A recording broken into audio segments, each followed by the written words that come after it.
Up. Place the hands on the respective knees in Bindu Mudra and visualize Kala Bhairava as you pull your stomach in and up in Uddiyana Bandha. Gaze at your third eye. गुल्भो सम्पीड्य चान्योन्यं व्युत्क्रमेणोत्थितं शनिः जान्वोः पार्श्वगतो हस्तौ दण्डवद्भैरवासनम्. Tasana is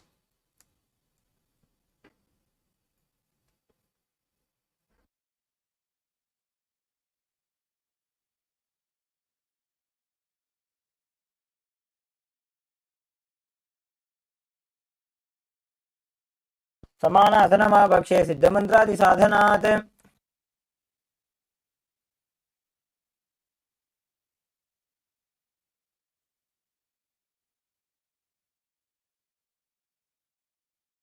केवलं पादमेकञ्च स्कन्धे चारोपि यत्ततः. next asana, Samanasana on the opposite side. Now sit with one perineum and one heel at the perineum and opposite leg. Pull it towards the chest. Visualize Swamiji and gaze at the third eye. समानासनमावक्ष्ये सिद्धमन्त्रादिसाधनात्. Asana is Apanasana. Now place the raised leg on the respective shoulder and stretch the opposite leg towards the sky. Place the hands by your side and visualize Swamiji as you gaze at the third eye.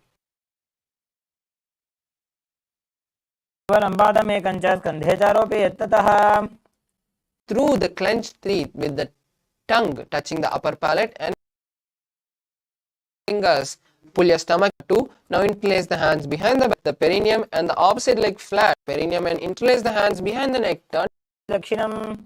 Next asana is Gomukhasana on the opposite side. Now hold on behind the back on the opposite side. Now hold on behind the back and lean forward and down with your knees and visualize back and lean forward and down with your knees and visualize Garuda as you gaze at this. Garuda as you gaze at the eye. Hand of the raised leg. Hold the toes of the raised leg with visualize Matsyendranatha. Visualize a camel. The opposite, which is touching the respective ear on the ground. Turn your head backwards and gaze at the third eye, visualizing the great sage Matsyendranatha.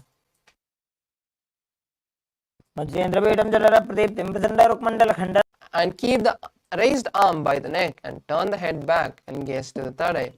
Visualize the great sage Matsyendranatha. उदरं पश्चिमाभासं कृत्वा तिष्ठति यत्ततः नम्राङ्गं वामपादं हि दक्षजानुपरिन्यसेत्. Next asana is Kubhasana. Now maintain the same position. Place the raised arm by the and hold the respective opposite leg and with the hand which is behind touch the respective ear. Gaze at the third eye and visualize a camel as you turn backwards. Asana Goguna Jholo Jaye. Asana is Matsyendrasana too. Now place the hand, maintaining the same position, place the hand which was touching the respective ear on the ground. Visualize the great sage Matsyendranatha and gaze at the third eye. Matsyendrapītam Jalala Pradiptim Prachanda Rukmandala Khandanastram. Next asana is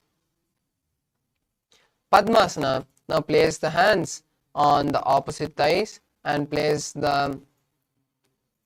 engage all the three bandhas. Gaze at the nose and visualize Lord Shiva. Start holding the new japa Om Nithyananda Paramashivoham as you perform Sitali Kumbhaka, inhaling and through the teeth by touching the tip of the teeth with the tongue and exhaling through the nose. Asanam dvidham proktam padmam vajrasanam tata urdhorupari chedhatte ubhe padatale yatha. Next asana is Padmasana 2. Now from Padmasana, hold the respective legs big toe with the hands. Visualize Goddess Parvati and gaze at the nose. Uttanau charnau krutva samstapyo parijanunoh.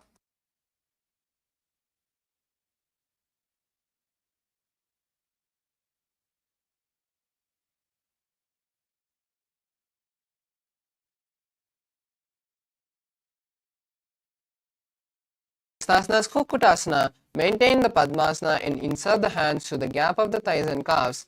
Lift your body off the ground as you visualize yourself as a rooster. पद्मासनं सुसंस्थाप्य नान्वोरोरन्तरे करो निवेश्य भूमावासिष्ठे द्योमस्तकुक्कुटासनः. Next asana is Bhadrakyaki asana. Now from Padmasana, raise onto the knees, place the palms on the mat and lean forward, placing the navel on the elbows. Slowly lift your body off the ground and balance on your hand. Visualize Swamiji in your inner space and perform Sahaja Kumbhaka. धरामोष्टव्यग्रद्वयेन तत्कोर्परिस्थापितानाभिपार्श्वः. Next asana is Mayurasana. Now come to a kneeling position and place the hands on the ground with the fingers pointing towards the body. Keep the elbows together and lean forward, pressing the navel onto the elbows. Lift your body off the ground and visualize yourself as a peacock. पक्षे Mahadev मयूरासनमुत्तमम्. Next asana is Makarasana. Now lay down on the stomach with the feet pointing outward and stretched apart. Interlace the fingers behind the neck and visualize yourself as a crocodile. अध्यहसशेते हृदयं निधाय भूमौ च पादौ च प्रसार्यमानो. Next asana is Shalabhasana. Now lay down on the stomach and place the hands on the ground beside the chest. Raise the legs up, bringing the thighs off the ground. Visualize yourself as a locust.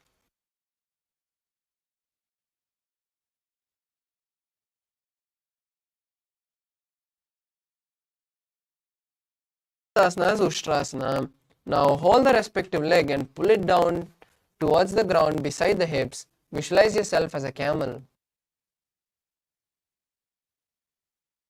अध्यासिषेते पदयुग्मव्यस्तं पृष्ठे निधायाभिधृतं कराभ्याम्. Asana is Dhanurasana. Now from Ushtrasana, tighten the grip on the feet and raise the legs and chest simultaneously off the ground. Visualize yourself as the bow of Lord Shiva and gaze at the third eye. प्रसार्यपादौ भिदण्डरूपौ करौ च पृष्ठे धृतपादयुग्मम्. Next asana is Bhagasana. Now sit on your heels with the toes flat. Place your hands on the respective knees and visualize Swamiji as you hold the new japa Om Nithyananda Paramashivoham for the rest of the asanas of the Dvitiya Vinyasa Krama.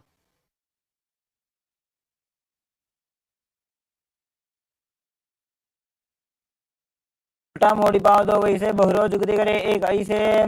Next asana is Gohyasana. This is the inverted asana, so you can take the support of the wall or a partner. Now from a kneeling position, place the forearms on the ground and interlace the fingers. Place the crown of the head on the interlaced palms and slowly walk your feet forward, stacking the hips over the shoulders. Kick the legs off the ground and balance there with the knees bent. Visualize Swamiji and gaze at the nose. दो हाथ की कहुनी जोई पुनः कलाई जाने दो. Asana is Shirsasana. Now from Gohyasana, extend the legs forward and towards the sky, straightening the knees. Visualize Swamiji and gaze at the nose. विपरीतं मण्डलं च द्विधैव विदितं हिनः. Next asana is Podhyasana. Now come to a seated position and place the hands behind the calf. Stretch the legs up and bring the forehead towards the knees, coming to a vertical position. Visualize Swamiji and start performing Bhastrika Kumbhaka, which is intense exhalations and inhalations. Visualize Swamiji and perform the Bhastrika Kumbhaka.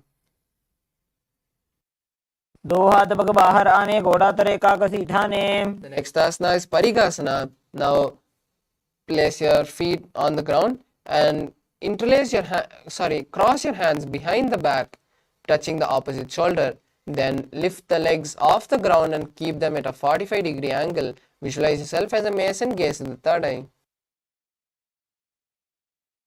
उत्तानशयनं कृत्वा पादौ मिलित्वा प्रसार्य. Next asana is Naukasana. Now rest your legs on the ground and keep your hands by the hips for support if you need, or keep your hands parallel to the ground. Slowly extend your legs up and out at a 45-degree angle and visualize yourself as a boat as you gaze at the third eye. उत्तानशयनं कुर्पराभ्यां भूमिं वष्टभ्याम्. Asana is Rudrasana. Now keep the soles of the feet together and scoop the hands under the feet, raising the legs towards the chest. Gaze at the nose and visualize Lord Rudra. Pakatali Samputagari Hatasya Paka Uchayi. Asana is Unmukha Pitasana 2. Now lay down on the back with the feet flat on the ground. Place the palms down beside the heels and lift the hips up, locking your chin to the chest in Jalandhara Bandha. Visualize Swamiji and gaze at the nose.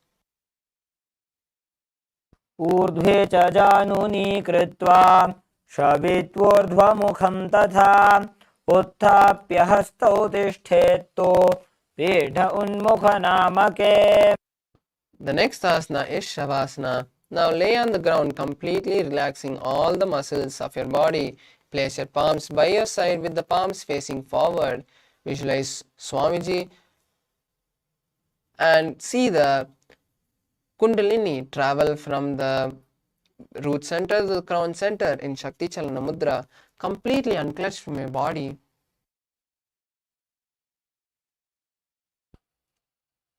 उत्तानं शववद्भूमौ शयनं तु शवासनं शवासनं श्रान्तिहरं चित्तविश्रान्तिकारकम्.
Now slowly come back to your body.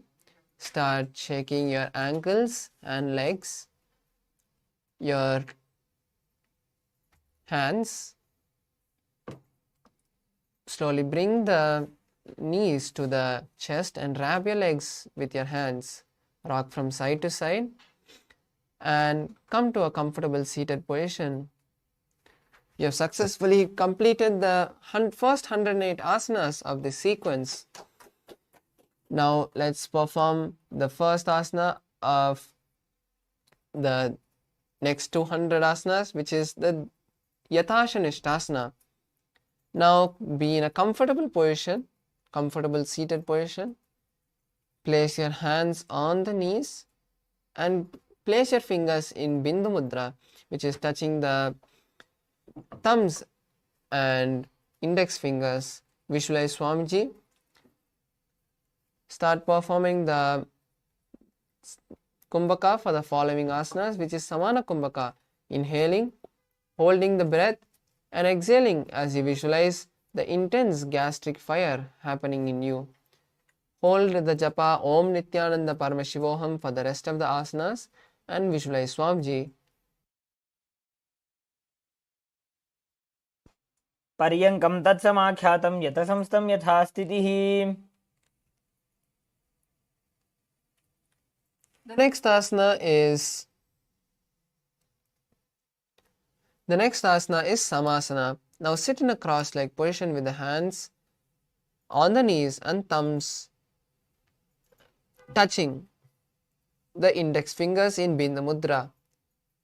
Be in a cross-legged position as you visualize Swamiji and continue to hold the Mula Bandha for the rest of the asanas.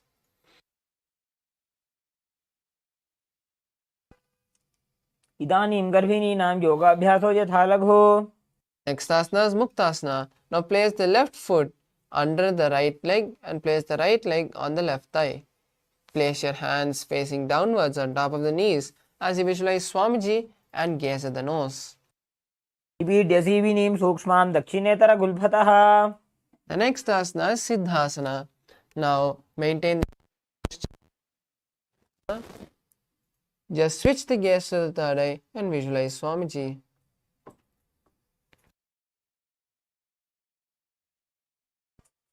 स्थानोस्तम्यमितेन्द्रियोचलदृशा पश्यन् भ्रुवोरन्तरं चैतन्मोक्षकपातभेदजनकं सिद्धासनं प्रोच्यते. The next asana is Siddhyasana. Now maintain the same posture as you switch the gaze to the ground in front. Mudra Bandha.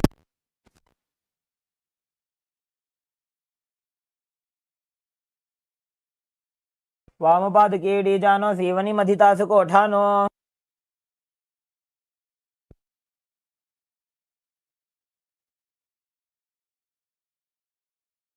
The next asana is Siddhyasana.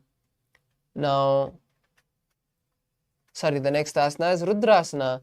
Now maintain the same posture as you roll your hands and place your fingers in Bindu Mudra. Gaze at the third eye and visualize Lord Rudra in your inner space.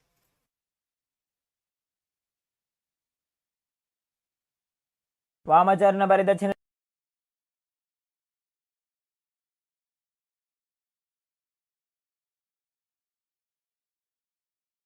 Self as unshakable and continue to keep your fingers in Bindu Mudra.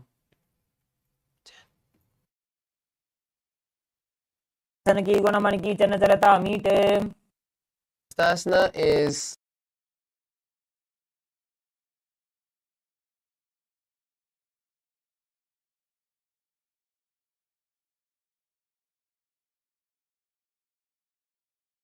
inner space and continue to perform the Samana Kumbhaka. ऋजुकाय समासीन सिद्धासनमुदीरितम्.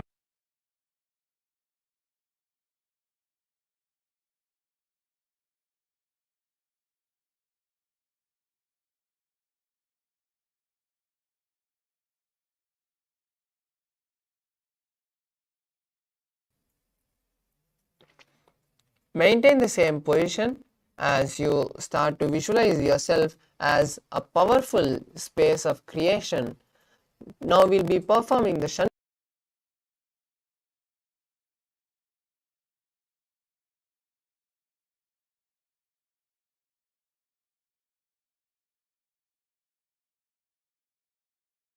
and the ears with the thumbs.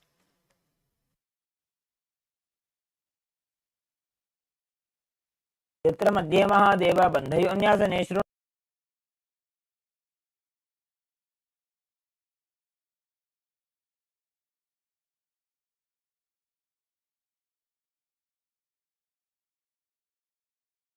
Now continue to maintain the same position as you also keep the fingers in Bindu Mudra. Visualize yourself as a space of bravery and continue to perform the Samana Kumbha.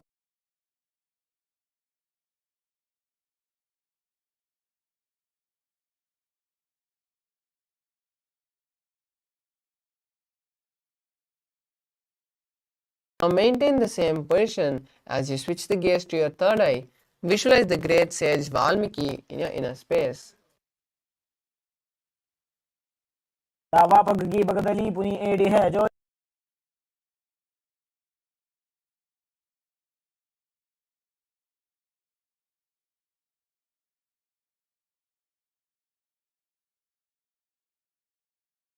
Yoni Mandala, the symbol of Devi. वामपादगी बगदली जाहि माहिली core Next asana.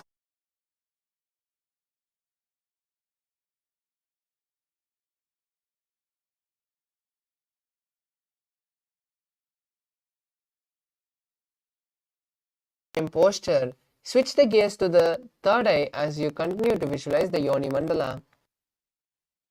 आसनं पर्वतेन योगं योगफले नीलं तत्कालफललं तावत् खेचरो यावदेव हि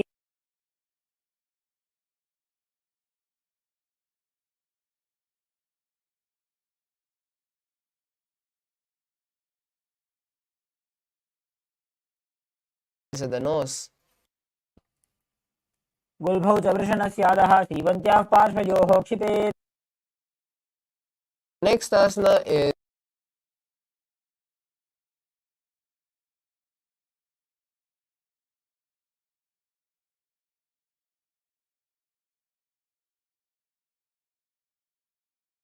and inhale through the left nostril and hold the breath, then inhale through the right nostril and hold the breath, and then exhale through the left nostril. Repeat this on the other side.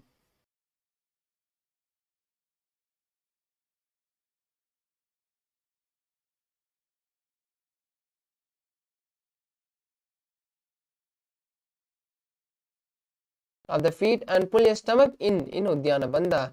Visualize yourself as a female elephant and gaze at the nose.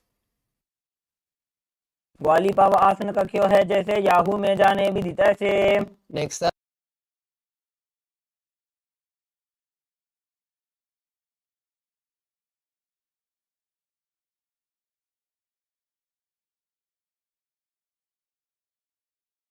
Kumbhaka, which is exhaling completely, emptying your stomach, holding the breath comfortably like that, holding your lungs comfortably like that, and inhaling again.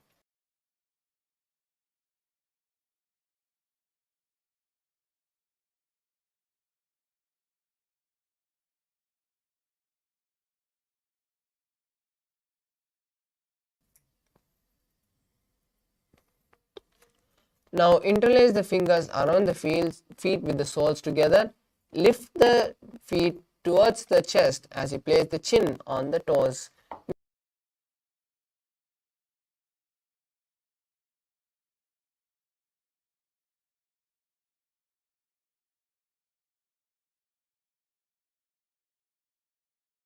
As Uddharasana. Now keep the soles of the feet together and scoop the hands from under the feet. Lift the feet towards the chest and place the chin on the toes. Visualize your body free from disease and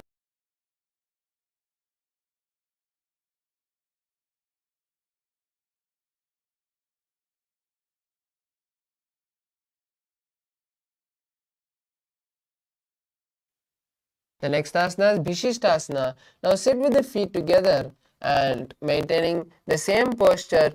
Raise your legs and place them in front of your face.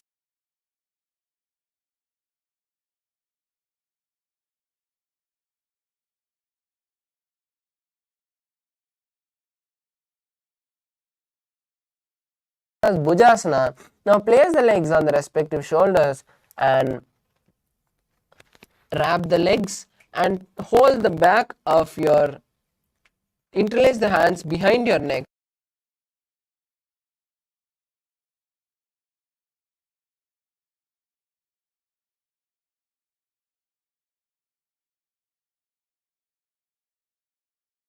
Asana is Kalyanasana. Now maintain the seated posture as you bring the hands from behind your neck, locking and interlace them behind the lower back. Visualize yourself as a beautiful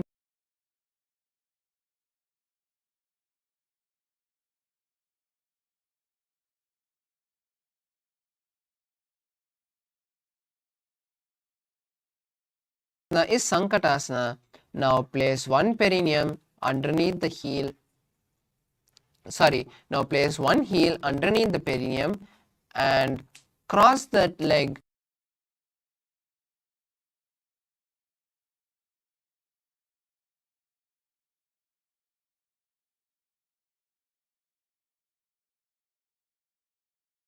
J Kumbhaka, which is inhaling and exhaling, making an ocean-like sound. वामपादं चितेर्मूलं संन्यस्य धरणीतले. Next asana is Dhenukasana. Now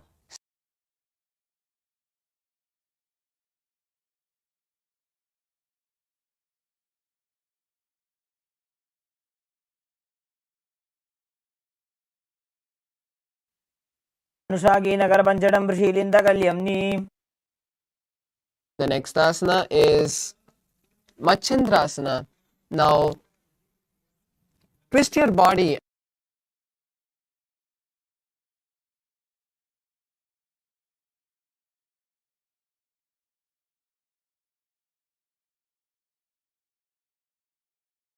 आने. The next asana is Machandrasana too. Now untwist the body and hold on to the opposite legs. Lean down and forward, placing the forehead on the ground. Visualize Swamiji.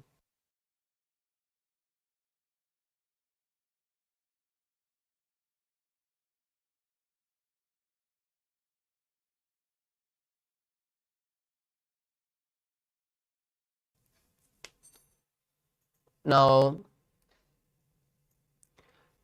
interlace your fingers and place them on the top knee. Visualize Swamiji in your inner space.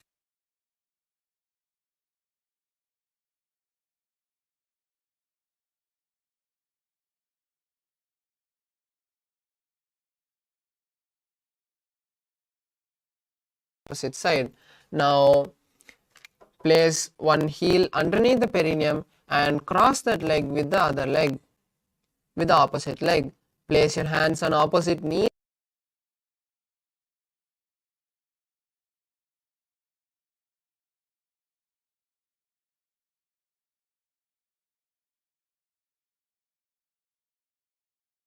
Sankatasana, slide the heel from under the perineum. Place the heels by the hip and pull the stomach in and up in Uddiyana Bandha. Visualize yourself as a cow. अनुषागीनकरपञ्चडं वृषी.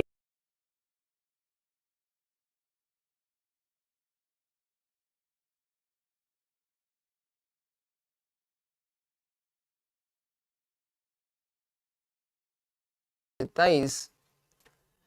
Visualize Swamiji and gaze at the third eye. वामजङ्गप्रदक्षिणटाने वामहस्तभिष्टीति स आने.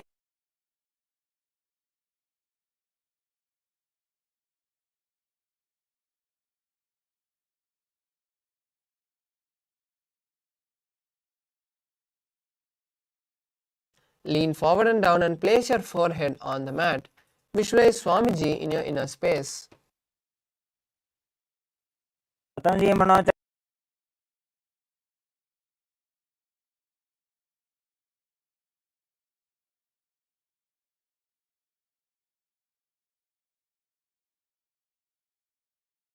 Mahamudra Bandha. Visualize Swamiji in your inner space.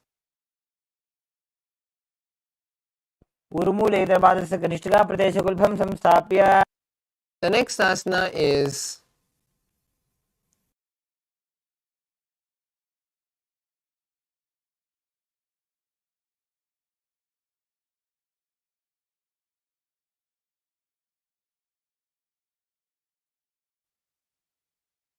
now sit with the feet flat on the ground and keep the knees against the chest. Hold the opposite knees and keep the thighs together.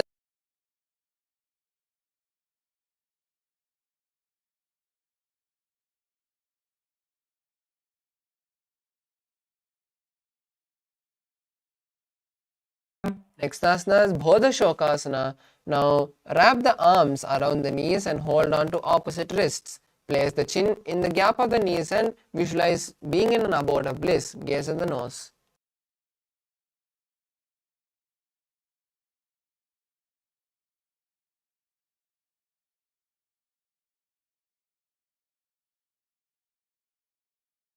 Same position, place the arms under the knees and hold on to opposite elbows. Visualize Swamiji and gaze at the nose.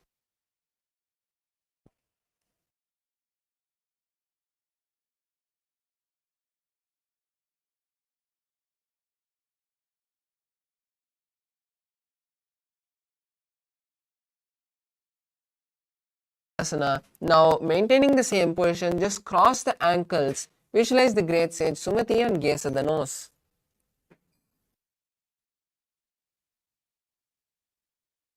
मूलद्वारिधर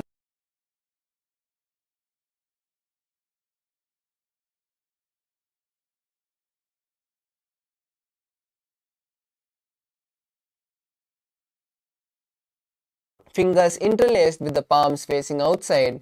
Gaze at the nose and visualize Swamiji as you perform Mahamudra Bandha. इदानीं गर्भिणीनां योग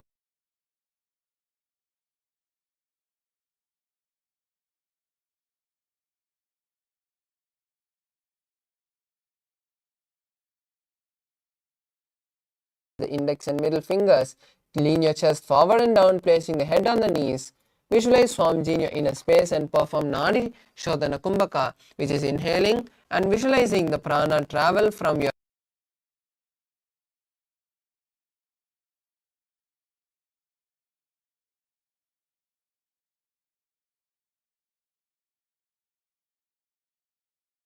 is Bhidokasana. Now sit with the legs straight and extend the knees slightly apart. Keep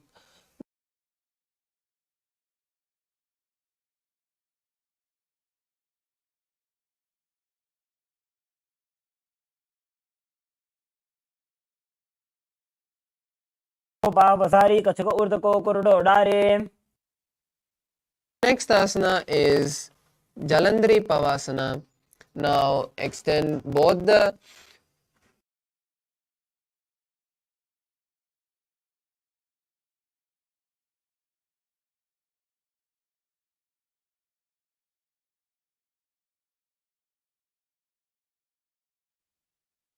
दो वेड़ी मेरी के दीजिए हाथ पसारी. The next asana is Urdhva Pachimatanasana. Now sit and extend both the legs.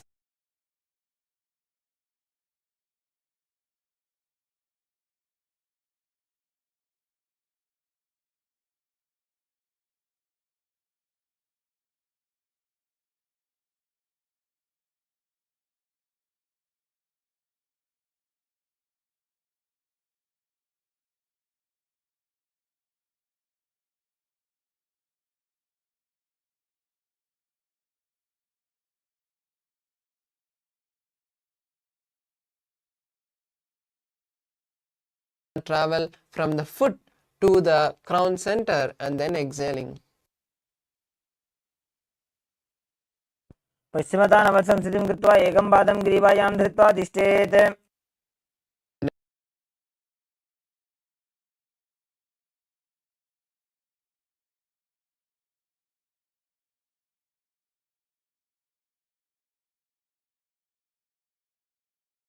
Visualize yourself as the eternal one. Gaze at the nose.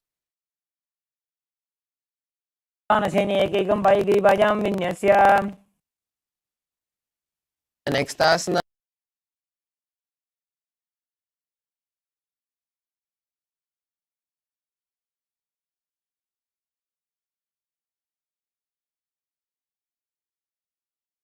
Classic gaze at the nose.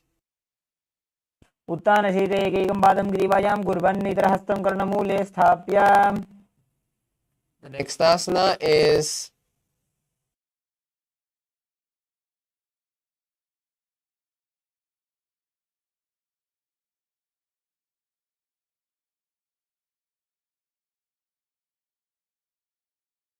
roll from the left to right. Visualize Swamiji. उत्तानशयनं जानुनि हृदयपष्टम्ब जङ्घासहित उरुणि करद्वये बद्ध्वा.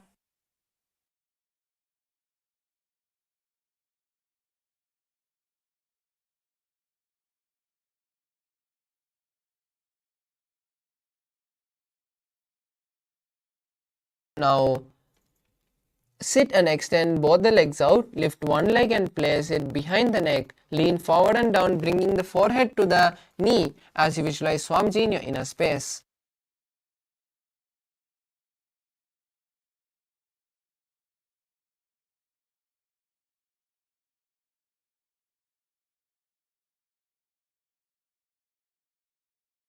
Hold the leg with the opposite hand and visualize yourself as the eternal one. Gaze at the nose. उत्तानशयने एकैकं पायिग्रीवायां विन्यस्य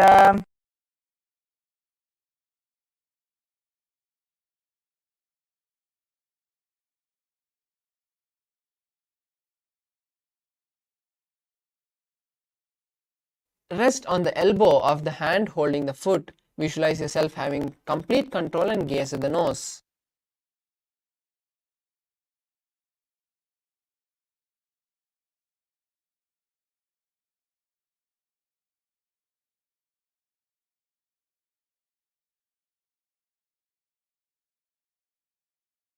Leg at a time and place it behind the neck. Visualize Swamiji and gaze at the nose.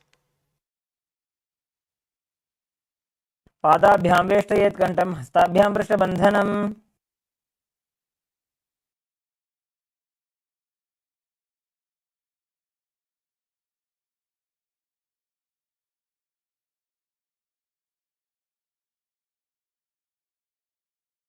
Wrap the hand around the leg and interlace the fingers behind the neck. Gaze at the nose and visualize being blessed by Lord Vishnu as you gaze at the nose.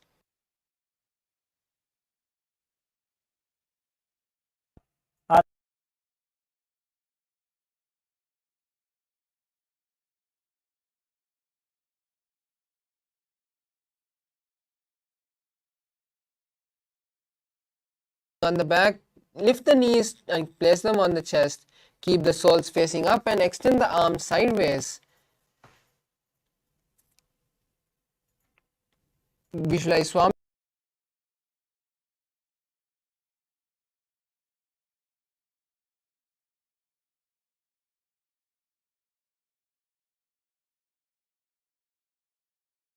is Jatara Parivritti, the sequence of Jatara Parivritti. Now visualize Swamiji throughout this sequence as we perform these 6 asanas of Jatara Parivritti.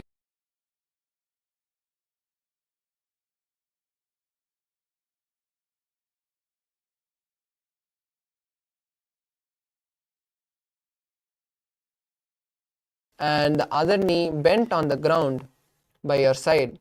Jatara Parivritti 2, keep both the knees bent to one side. And Jatara Parivritti 3, bring both the legs straight.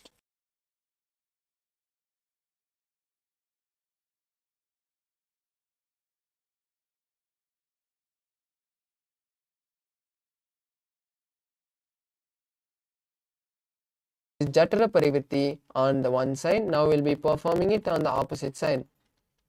Now again bring the knees to the chest and keep the arms stretched.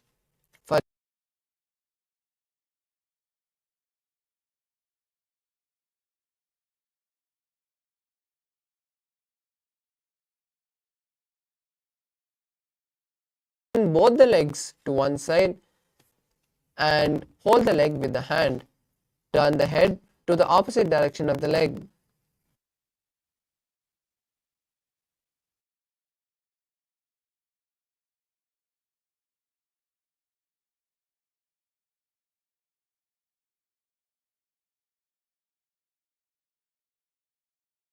Next asana is Dvipada. Now lie on your back and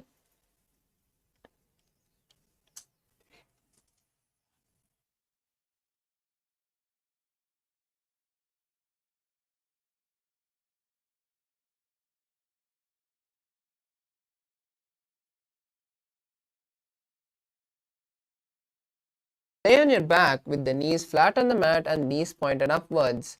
Slowly hold the ankles and lift your hips off the ground, tucking your chin to the chest.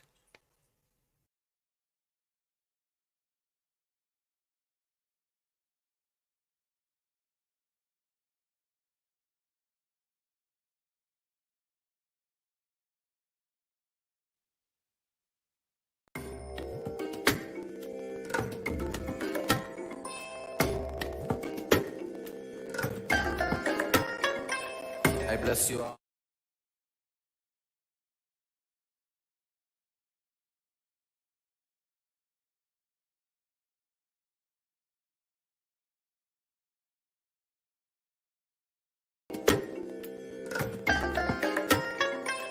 I bless you all. Let you all open all your three eyes and manifest the powers of Mahasadašiva.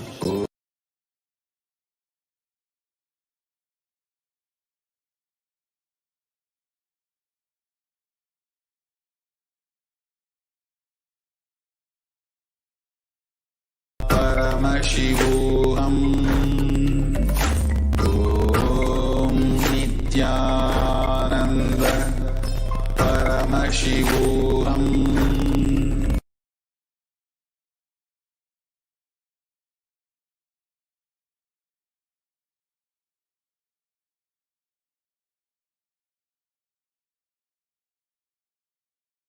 प्रतिक्रियायुतं द्वन्द्वपीठ सर्वबलप्रदं गर्भिणीनां दुर्बलानामिति Gargi जगादनु.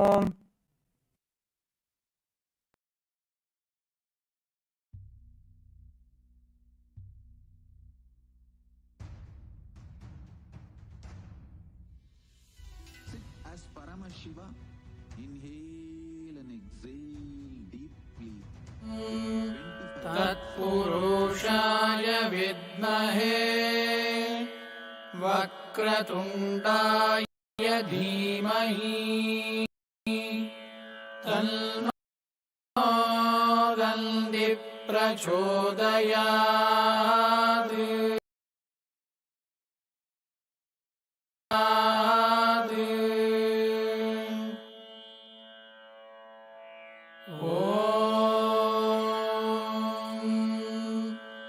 तत्पुरुषाय विद्महे वक्रतुण्डाय धीमहि तन्नो दन्ति प्रचोदयात्.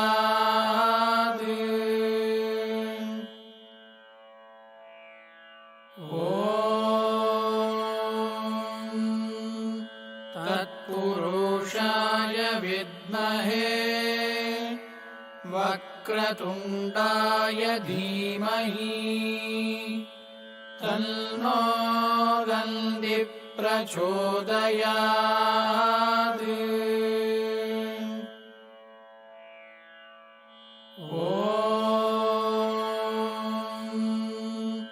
तत्पुरुषाय विद्महे.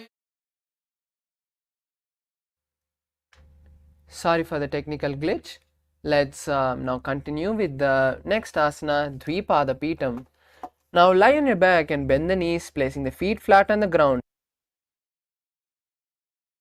Hold the ankles and lift the hip up as you gaze to the nose. Tuck the chin to the chest in Jalandhara Bandha and perform the Murcha Kumbhaka as you visualize yourself as a sturdy bridge and gaze to the nose. प्रतिक्रियायुतं द्वन्द्वपीठ सर्वबलप्रदं गर्भिणीनां दुर्बलानामिति Gargi जगादनु. Next asana is Paryankasana. Now lie on the back and place the feet flat on the mat. Bring the arms over the head and place the hands flat on the mat as well, with the fingers pointing towards the feet. Lift the entire body up off the ground as you visualize a sturdy stone furniture. Start performing the Mula Bandha as you perform Paryankasana.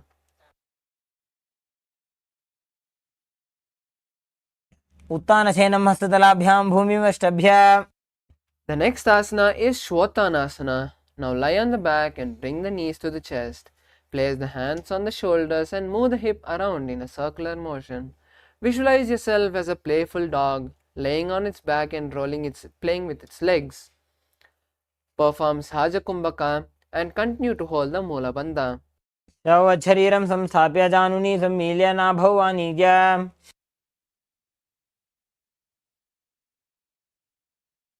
Next asana is Viparita Karani. Now lie on your back and raise the hips and legs up.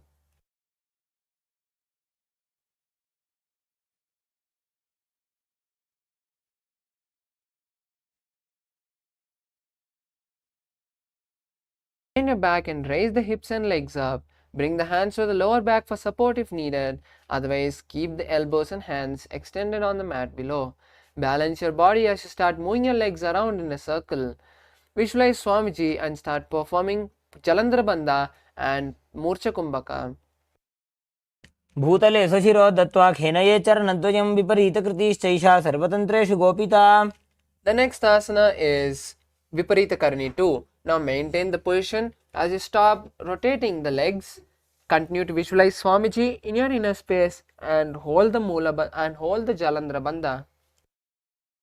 करणी विपरीताख्या सर्वाधिव्याधिनाशिनी नित्यम् अभ्यासयुक्तस्य जाठराग्निविवर्धनी. The next asana is Langalasana. Now slowly lower the legs and place them behind the head as you leave the hands behind the back. Visualize yourself as a plow and continue to perform the Jalandhara Bandha and Murcha Kumbhaka. नरकासने स्थित्वा नासिकाप्रदेशे भूमौ पादपृष्ठे स्थाप्य. The next asana is Shaita Paschimottanasana. Now slowly bring the hands from behind the back and hold the respective foot. Maintain the position there as you visualize Paramashiva and continue to perform the Jalandhara Bandha and Murcha Kumbhaka. तानं शयित्वात् कुर्वीत शयितपश्चिमतानकम्. The next asana is Supta Konasana. Now maintain the position by holding your respective feet and slowly open the legs wide apart. Visualize Swamiji in your inner space and continue to perform the Jalandhara Bandha and Murcha Kumbhaka. परिवृत्ति कुक्षि भागे त्रिधा हि परिकीर्तितः बद्धकोणं सुप्तकोणम् ऊर्ध्वकोणमथापि च. The next asana is Chakrasana. Now from Saita Paschimottanasana, now slowly bring the legs together and slowly roll onto the back, lifting the feet off the mat. Continue to hold the legs and keep the knees straight as you visualize yourself as a wheel and perform Jalandhara Bandha and Murcha Kumbhaka. शवासनस्तद्वौ पादौ कुर्यान्मस्तकतः परो व्युत्क्रमेण ततः शीघ्रमेतत् सर्वस्य साधनम्. The next asana is Supta Prasarita Padangushtasana. Now lie on the back and bring the legs vertical. Hold on to the respective legs and slowly open the legs wide apart to the side. Visualize Swamiji in your inner space and start performing the Ujjayi Kumbhaka, which is inhaling and exhaling with an ocean-like sound. उत्तानपादं क्रौञ्चं च मरीचिं वीरभद्रकं नटराजं त्रिकोणं च सुप्ताङ्गुष्ठप्रसारणे. Next asana is Supta Padangushtasana. Now lie on the back with the legs extended straight up. Hold the big toes in Prana Mudra as you visualize Swamiji in your inner space and continue to perform the Ujjayi Kumbhaka.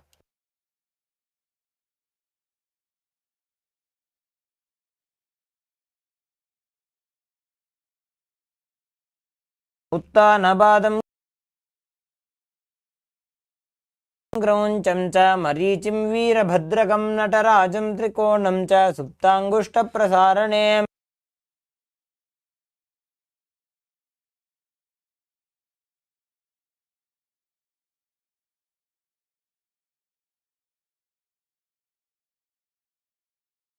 Next asana is Matsyasana. Now slowly lock the legs into Padmasana. placing the feet on the opposite thigh. Then place the legs flat on the mat. Then raise your hands above the head and cross it, holding on to the opposite elbows. Gaze at the nose in Shambhavi Mudra and visualize Matsya, the fish avatar of Lord Vishnu, as you continue to perform the Ujjayi Kumbhaka. मुक्तपद्मासनं कृत्वा उत्तानशयनं चरेत् कूर्पराभ्यां शिरोवेष्ट्य मत्स्यासनं तु रोगः. The next asana is Parasharamasana. Now maintain the position of Matsyasana as you slowly place the right hand on the left palm, keeping the hands behind the head. Visualize Lord Rama in your inner space and gaze at the nose in Shambhavi Mudra as you continue to perform the Ujjayi Kumbhaka.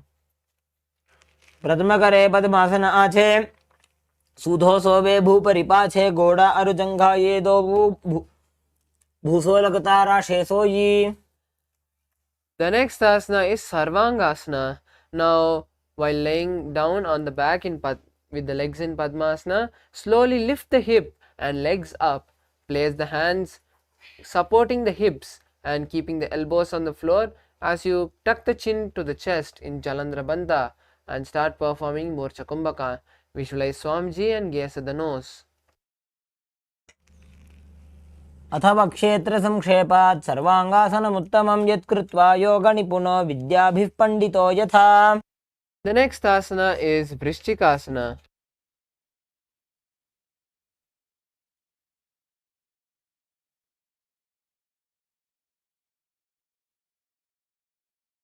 Asana is Vrishchikasana. Now lay on the back with one foot on the opposite thigh. Lift the other knee towards the head and extend both the arms above the head. Hook the fingers forward and gaze to the third eye in Shambhavi Mudra. Visualize yourself as a scorpion as you continue to perform Jalandhara Bandha and Morcha Kumbhaka.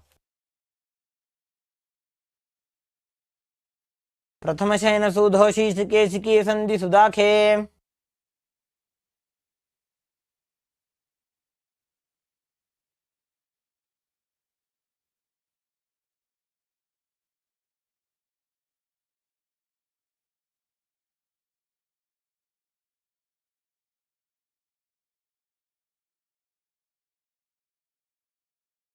Asana is Vrishchikasana. Now lay on the back and place the opposite foot on the other thigh. Lift the other knee towards the head and extend both arms straight, hooking the fingers forward. Gaze to the third eye and visualize yourself as a scorpion as you continue to perform the Jalandhara Bandha and Morcha Kumbhaka. प्रथमशयन सूधो शीर्षकेशिकी सन्धि सुदाखे.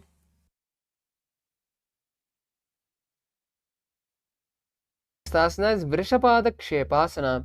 Now lie on the back and interlace the fingers behind the neck. Bring one knee to the chest as you touch that knee with the opposite elbow. Start alternating as you slowly stretch the other leg, bringing the opposite knee towards the head and touching that leg with the opposite knee. Visualize Swamiji in your inner space and perform the Sahaja Kumbhaka, which is inhaling and exhaling comfortably. उत्तानशयनं कृत्वा अङ्गुलिभिः कन्दरां बद्ध्वा कूर्परो मिलित्वा नितम्बेन भूमिं स्पृष्ट्वा. The next asana is Marottanasana. Marottanasana. Now lie on the back and lift one leg and touch the respective ear. Then place that leg flat on the mat and lift the opposite leg and touch the respective ear. Visualize Swamiji in your inner space as you continue to perform Sahaja Kumbhaka.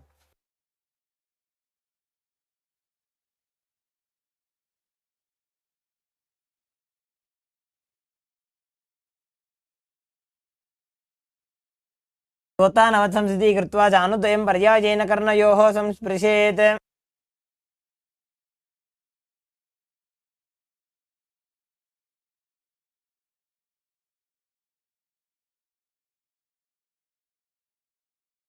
Asana is Bhrikasana. Now lay on the back with the soles placed flat on the mat and the knees up. Get up without the support of the hands and stand up straight. Then again sit back down and place the back on the mat. Repeat this again and again as you visualize yourself as a wolf. अथ उत्थानशयनं पादतलाभ्यां भूमिं धृत्वा उत्तिष्ठेत् वृकासनं भवति. Next asana is Luthasana. Now lay on the back and quickly throw the legs above the head, completely rolling over. Finish in a prone position with your stomach on the ground. Repeat this again and again and visualize Swamiji. उत्थानशयनं पादौ शिर उल्लङ्घ्य. Next asana is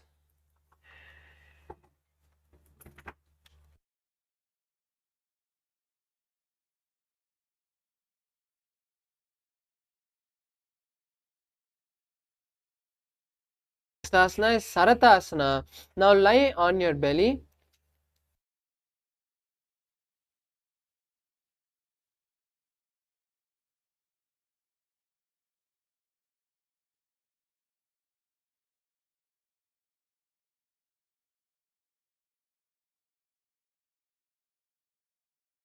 निब्जं शयनं कृत्वा नाभिं भूमौ निधाय सम्बध्यस्ताभ्यां भूमिं वष्टभ्य. Asana is Dehalyullanghanasana. Now come to a plank position with the hands shoulder width apart. Jump the leg between the hands and then back into a plank position. Repeat this again and again as you visualize Swamiji and continue to perform the Sahaja Kumbhaka.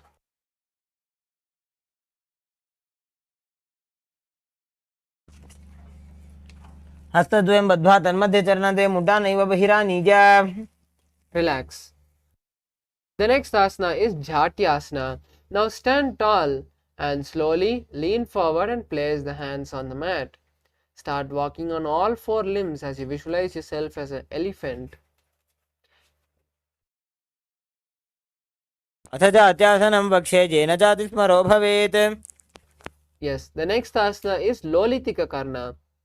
Now stand tall and bring your legs into a half squatting position with your knees bent and the toes pointing outwards. Stretch your arms wide to the side, parallel to the ground.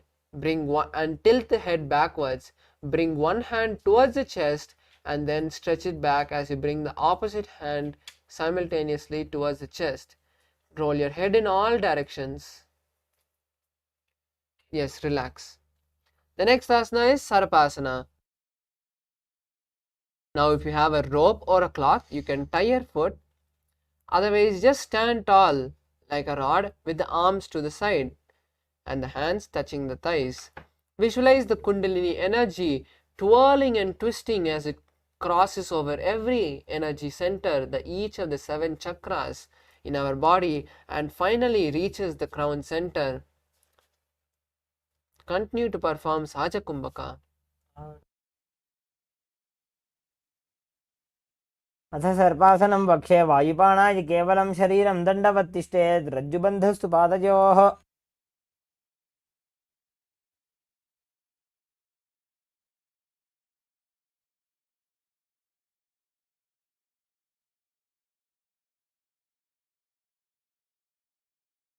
Next asana is Ushtrasadhanasana. Now stand tall and slowly lean forward and down. Place the back of the palms on the mat and step the feet on the hands from the front.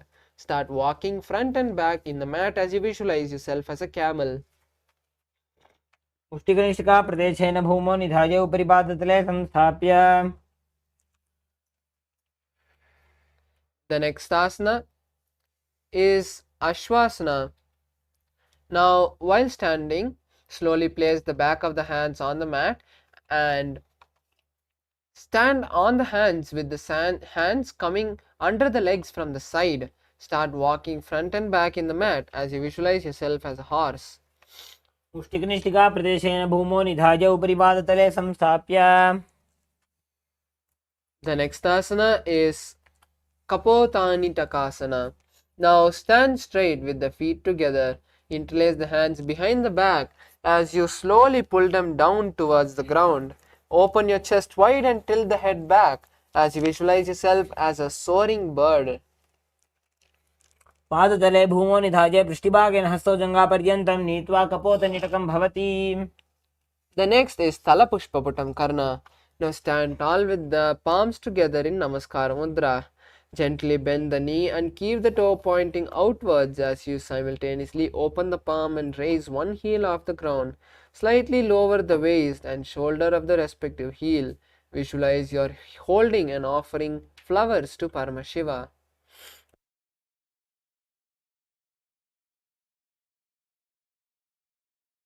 The next asana is Khadgasana. Now lie on your stomach. Then slowly come to a plank position and jump the feet forward. Then place the palms together with the forearms also together, making the horn of the rhinoceros. Visualize yourself as a rhinoceros and gaze to the nose as you continue to perform Sahaja Kumbhaka. सरतमासनं कृत्वा पादतलाभ्यां भूमिं धृत्वा. Next asana is Uttanottanam Asana. Now slowly sit down and stand up.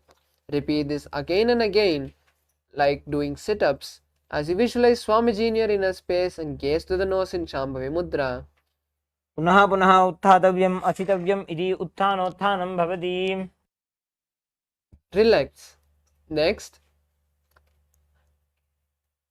asana is Musalasana. Now stand up straight and raise the arms above the head. Jump again and again as you visualize yourself as a mace. सरलं स्थित्वा ऊर्ध्वं बाहु नयेत् वारं वारम् उड्डानं कृत्वा. The next asana is Uchirshakasana. Now stand tall and pull one sole towards the belly and hold the leg with both the hands. With the other leg, sit down and stand up. Then perform this on the other side.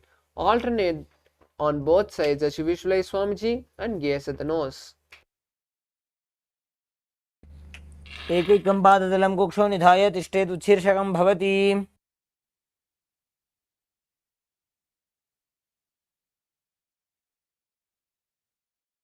Next asana is Parshvajanukarana. Now stand and keep one leg slightly bent with the toe pointing to the side. Bend and lift the opposite knee towards the chest with the toes pointing downwards. Keep the arm holding the knee with the hands pointing outward and closed into a fist as you let the opposite hand hang down to the top thigh as you twist the wrist towards the body and place it and keep it towards the center of the body. Visualize Paramashiva dancing in your inner space. Relax. The next asana is Tandavasana. Now stand on both legs as you lift one leg and stretch it forward. Now with the standing leg, sit down and stand up as you make sure the stretched leg is straight. Visualize Paramashiva dancing.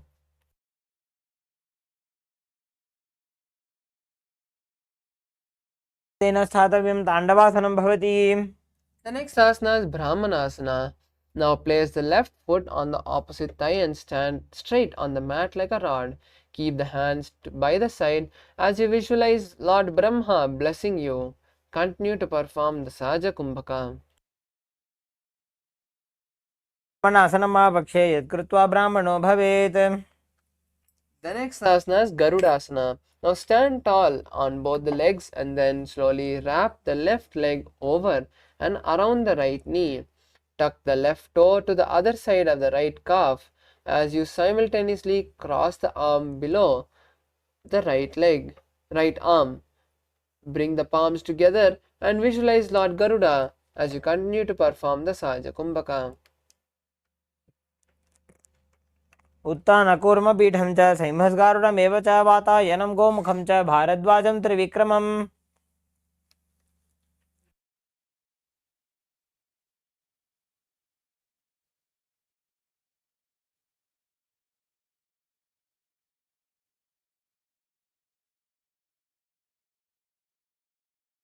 The asana is Ekapadasana. Now stand straight on the right leg. Place the left foot on the opposite thigh and keep the hands relaxed by the knees. Visualize Swamiji in your inner space and perform Sahaja Kumbhaka, which is inhaling and exhaling comfortably. क्षाङ्घ्रिं वामपादस्य जङ्घोपरि निधाय च. The next asana is Dhruvasana. Now stand on the right leg and hold the big toe of the left foot. Straighten the left foot to the side as you rotate your body quickly on the standing leg. एकेन हस्तेन दण्डरूपस्य एकस्य पादस्य अग्रं धृत्वा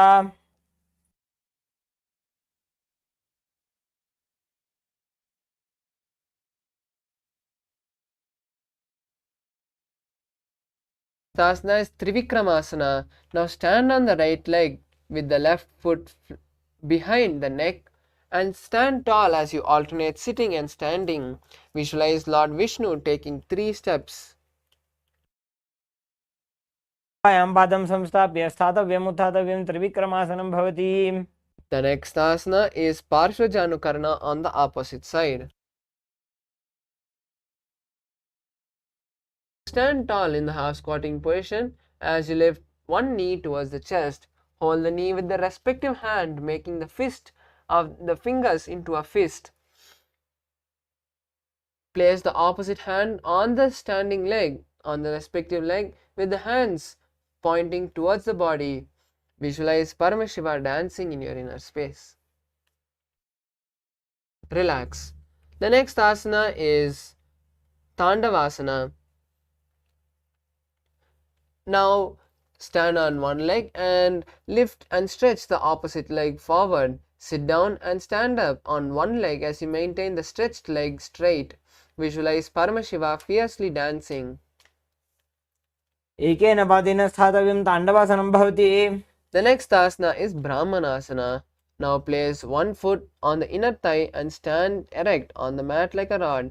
Place the hands by the side as you visualize being blessed by Lord Brahma.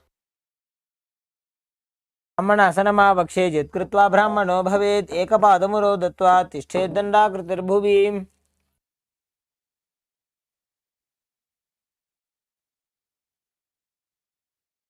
Next asana is Garudasana 3. Now stand tall and wrap the right leg over and around the left knee. Tuck the right toes on the other side of the left calf as you simultaneously cross the right arm below the left arm and bring the palms together. Visualize yourself as Lord Garuda and continue to perform Sahaja Kumbhaka. उत्थानकूर्मपीठं च सिंहस्गारुडमेव च.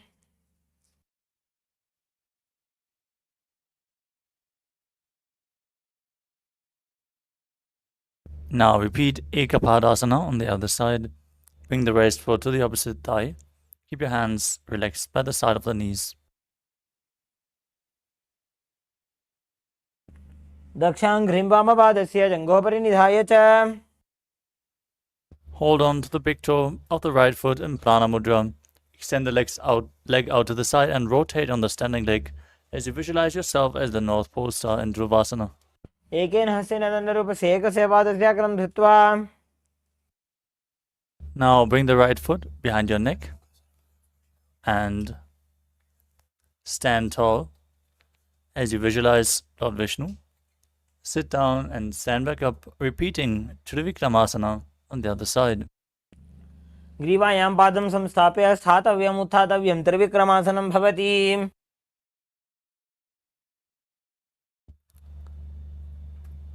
Now stand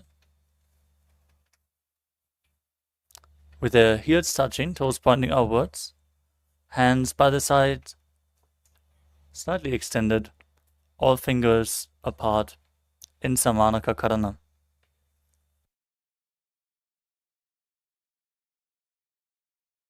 We move on to Gorak Anjali Asana.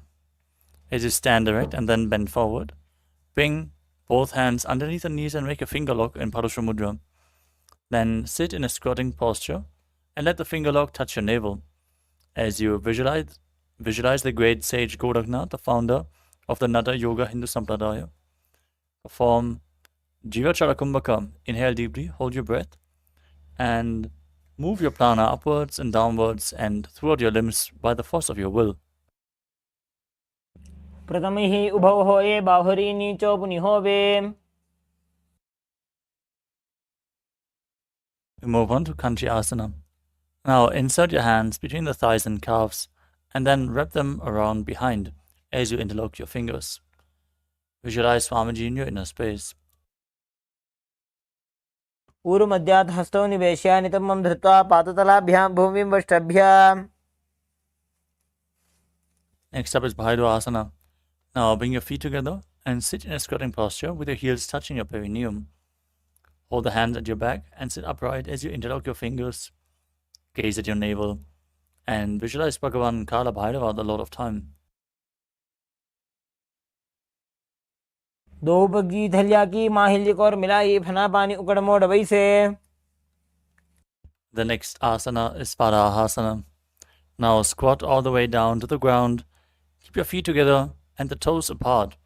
Bring your elbows up towards your head and hold your fingers. Place your hands behind your back in Anjali Mudra with the fingers pointing down. Gaze towards your nose and visualize a ball, one of the 10 incarnations of Mahavishnu.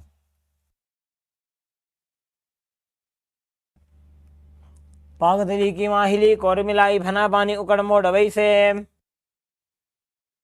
Next up is Prapittasana.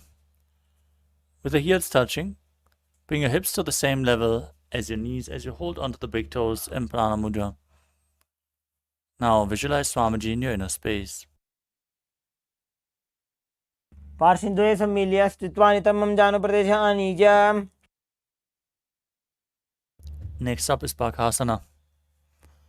Now place your hands on the mat, fingers wide, as you bring your knees onto your arms towards your armpits. Lean forward, find balance, and lift your feet off the mat as you visualize yourself as a crow.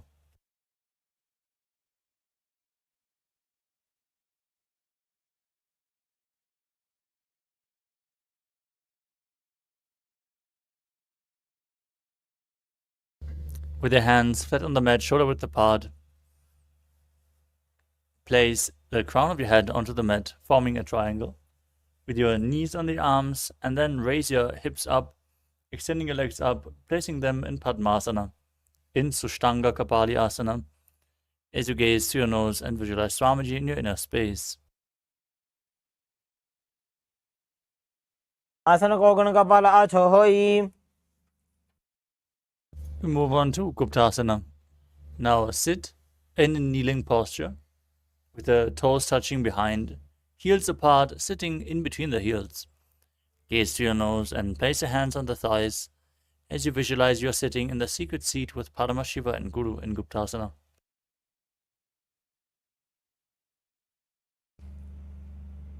जानोर्भोरन्तरे पादौ कृत्वा पादौ च गोपयेत्.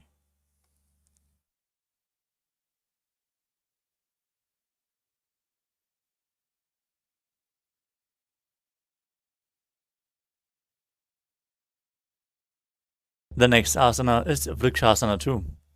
Now place your hands on the ground, fingers wide, and lift your body up straight into a handstand. This asana should be practiced by everyone to purify the 7 chakras. Lean against a wall or ask a partner to aid you if you can't perform this asana freely.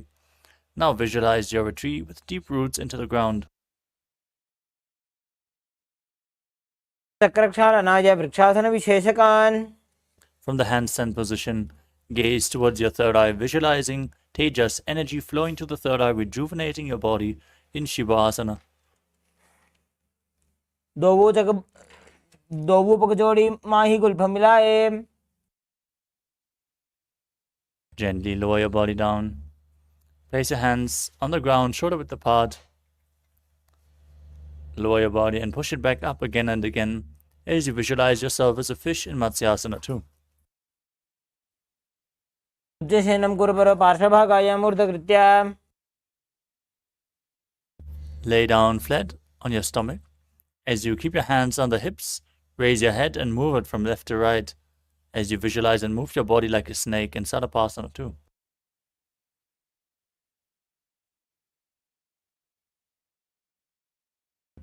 दिव्यं शयनं कृत्वा हस्तौ नितम्बं संस्थाप्य पादौ दीघीकृत्य. Lay flat on your stomach, toes pointing back, with the elbows on the ground in front of you, holding onto your chin in Padma Mudra, the Lotus Mudra. Rest your chin on your hands as you feel self-supported and completely independent in Niralambanasana. कराभ्यां पङ्कजं कृत्वा तिष्ठेत्कुर्परया सुधीः मुखमुन्नमनुच्चायि निरालम्बनमासनम्।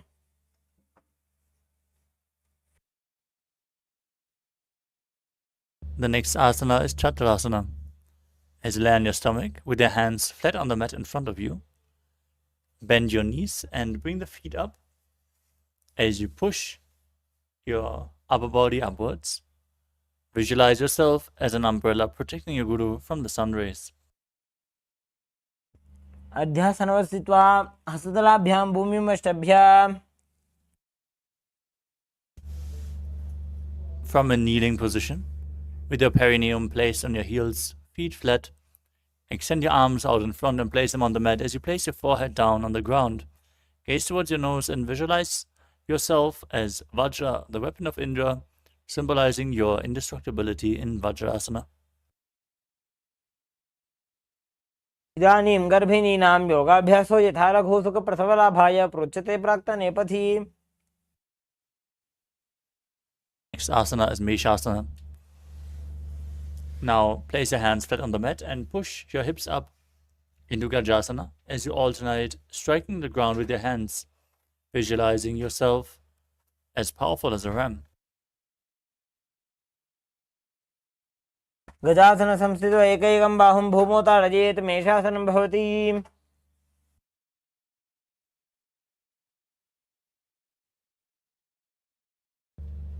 Now from Gajasana, lift your legs into the air and slowly bring your forehead down towards the ground as you visualize yourself as unborn, existing for all eternity in Ajasana. संस्थितो पादद्वये मन्त्राणि कृत्य।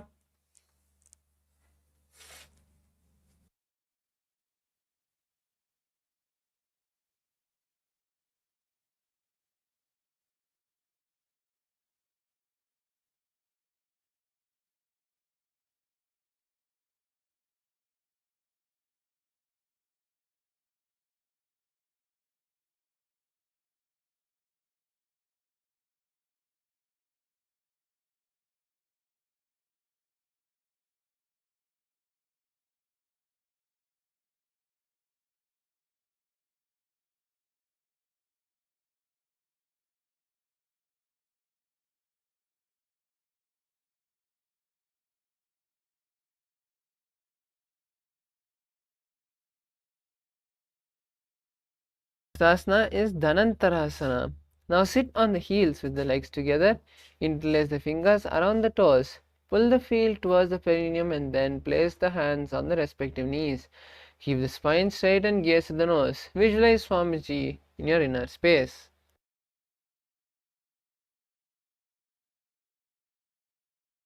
पूरब विधि प्रिहाता की काकसी से फना शरा मोड़ी। Next asana is Angamottanam. Now interlace your fingers in front and then behind you. Stretch the arms forward to the side and then back, giving various muscles massage. Visualize Swamiji in your inner space and perform the Ujjayi Kumbhaka. स्तयोः अङ्गुलीर्बद्ध्वा हस्तयोर्मध्यात् सर्वमङ्गं निष्कासयित्वा। Asana is Garudasana 4. Now sit on the ground with the heels to the side. Place the thighs and buttocks on the ground and place the hands on the respective knee. Keep the toes pointing to the side as you visualize yourself as Lord Garuda and continue to perform the Ujjayi Kumbhaka. जङ्गोरुभ्यां पीड्य स्थिरकायो द्विजानुना जानु परिकरद्वन्द्व गरुडासनमुच्यते।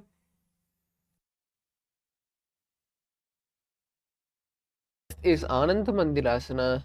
Now sit with the legs folded, knees pointing backward and knees wide. Gaze at the third eye as you hold the respective ankle. Visualize in yourself residing in a beautiful temple. Gaze to the third eye in Shambhavi Mudra and continue to perform the Ujjayi Kumbhaka. भक्षे वीरनाथ आनन्दमन्दिरासनं यत्कृत्वा अमरो धीरो भवत्येवेह साधकः।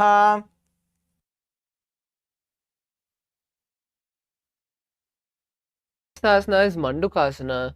Now sit with the knees wide and cross the ankles. Sit on the crossed heels. Next, hold the respective knee. Place your hands under the respective knee and visualize yourself as a frog as you perform the Manduki Mudra, which is folding your tongue and touching the back of your throat, and perform the Uddiyana Bandha.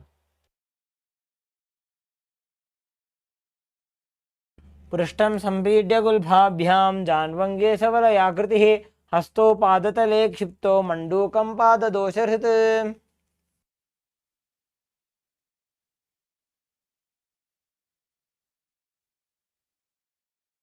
Asana is Narasimhasana. Now keep your toes on the mat and the heels up together. Sit on the heels and place the palms on the ground with the fingers spread and the thumbs touching.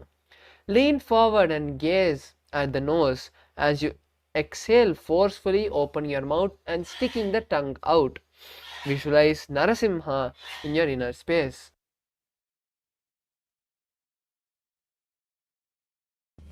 दो बूफना पाणी होए वैसे AD Mailer गुदानी वैसे समशरीरनी काट हरावे NASA अग्र दृष्टि को ल्यावे. The next asana is Bhishrakasana. Now sit on the toes and place the perineum on the heels. Separate the knees sideways and place them on the ground.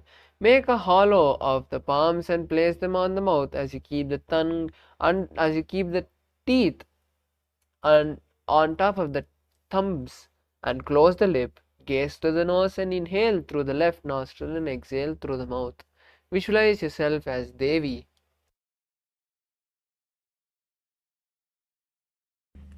दो पका की एडी जोजी गोड़ा फनवाने पुनि होई. Asana is Makadasana. Now sit with the soles of the feet together on top of the and place the top of the feet on the ground. Sit on the heels and bend the elbows, bringing the fingers to the armpit. Scratch your body as you visualize yourself as a playful monkey and continue to gaze at the third eye in Shambhavi Mudra as you perform the Ujjayi Kumbhaka.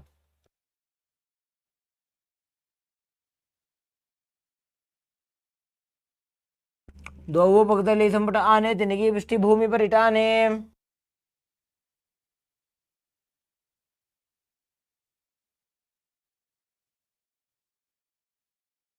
Next asana is Vajrashankarasana.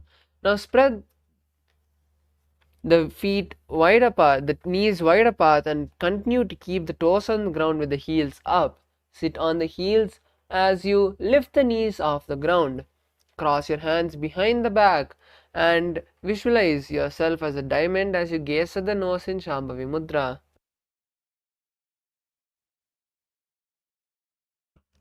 प्रथम बना पानी होए वैसे दो एड़ी को दानी वैसे गोड़ा उभा नाके धीर आड़े बाज पसारे धीर.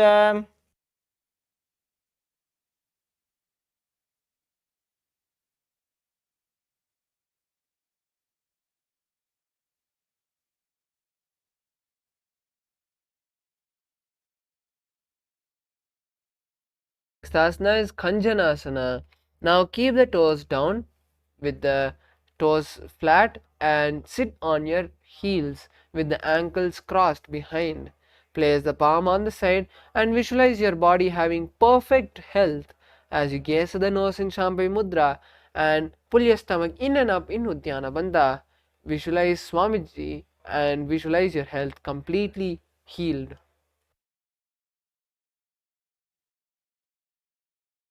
खञ्जनासनमावक्षे जित्कृत्वा सुस्थिरो भवेत्. पृष्ठे पादद्वयं बद्ध्वा हस्तौ भूमौ प्रधारयेत्. Next asana is Kurmasana. Now place the toes flat and cross the feet, placing the perineum on the back of the heels.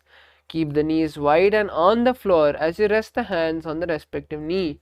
Visualize yourself as a tortoise and gaze to the nose in Shambhavi Mudra. Continue to perform Ujjayi Kumbhaka.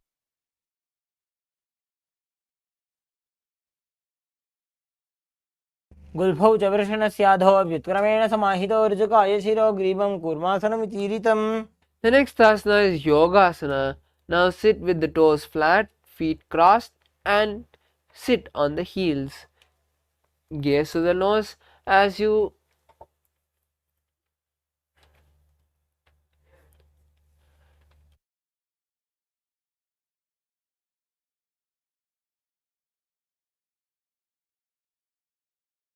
visualize Swamiji in your inner space and gaze at the nose, continue to perform Ujjayi Kumbhaka. गुदम नियम्य गुल्फाभ्याम व्युत्क्रमेण समाहितः योगासनं भवेदेतदिति योगविदो विदुः. The next asana is Vijogasana. Now stand on the knees and cross the ankles behind the back, and keep the feet near the opposite knee. Hold the calf with the fingers inside and the thumbs out as you gaze at the third eye. Visualize Swamiji and gaze at the third eye in Shambhavi Mudra as you continue to perform Ujjayi Kumbhaka.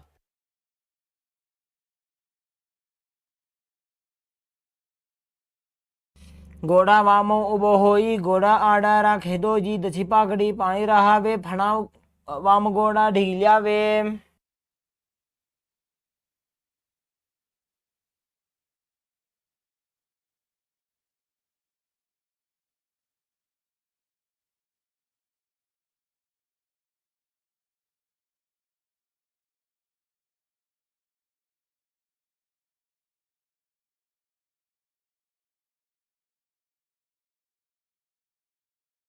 Asana is Ushtrasana 2. Now come to a kneeling position with the legs straight backwards. Bend back and hold the ankles with the hands. Keep the arms straight and push the hip forward as you tilt the head back. Visualize yourself as a camel as you continue to perform the Ujjayi Kumbhaka.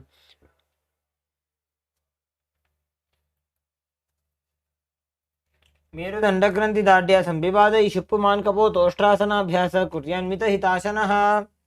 The next asana is Jatyasana 2. Now place the heels together with the hands on the soles of the feet. Slowly lean back and bring the elbows down to the mat and then place the head on the mat. Gaze at the nose as you visualize yourself as a lotus and continue to perform the Ujjayi Kumbhaka.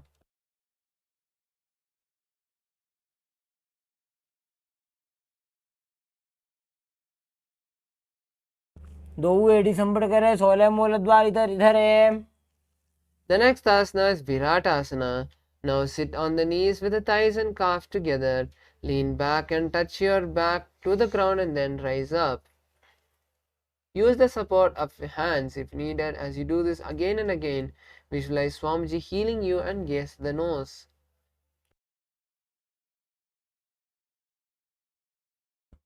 जंगा पृष्ठभूमो निधाय जंगोदरयोः ऊर्ध्वनि संस्थाप्य पृष्ठिवंशं वारं वारं स्पृशेत्.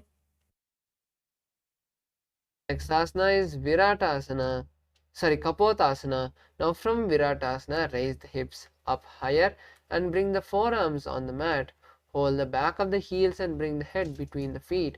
Visualize yourself as a beautiful dove as you continue to perform the Ujjayi Kumbhaka. मेरुदण्डग्रन्थि दाढ्या संविवादय शुप्पमान कपोतोष्ट्रासनाभ्यास कुर्यान्वित हितासनः. Next asana is Varasana. Now come to a kneeling position with the hands holding the opposite elbow and the knees together. Keep the toes pointing back as you visualize receiving a boon from Paramashiva. Gaze at the nose in Shambhavi Mudra and continue to perform the Ujjayi Kumbhaka.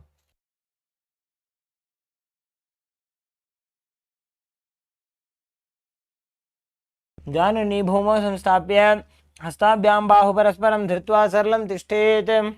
The next asana is Varahasana 2. Now keep the knees together and tuck the toes.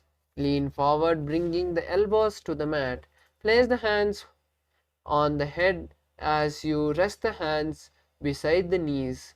Visualize the boar avatar of Lord Vishnu, Varaha, and continue to perform the Ujjayi Kumbhaka. सूर्यं चन्द्रं भेदनानि आसनानि निकथ्यते. Asana is Mundasana. We request all the participants to take the support of the wall or a partner if needed. So now place your forearms on the mat and then interlace the fingers. Then slowly lean forward and place the crown in between of the interlaced fingers. Slowly start walking your feet forward as you stack your hips and shoulders. Then kick the legs off the ground as you balance there in Mundasana, keeping the knee raised and straight towards the ceiling. Visualize yourself as a lobbed tree and gaze at the nose. मुण्डासनं वक्षे सर्वेषां प्राणिनां सुखम्. The next asana is Andhasana. Now kneel down with the hands between the knees. Place the elbows to the knees and keep the hands holding the head. Visualize Swamiji in your inner space and gaze at the nose.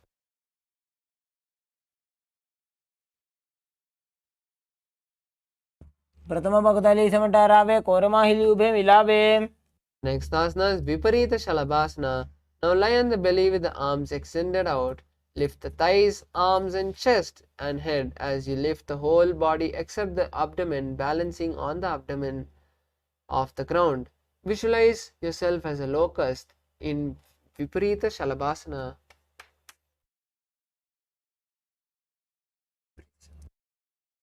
शलभासन भेदाश्च नटभेरुण्ड नामके गण्ड भेरुण्ड सहिते शीर्षदण्डासनं तथा. Next asana is Kapalasana. Now lie on the belly and place the arms at the side. Keep the palms facing down and the forehead also on the mat. Lift the legs up as you keep the chest on the mat. Visualize a skull in your inner space.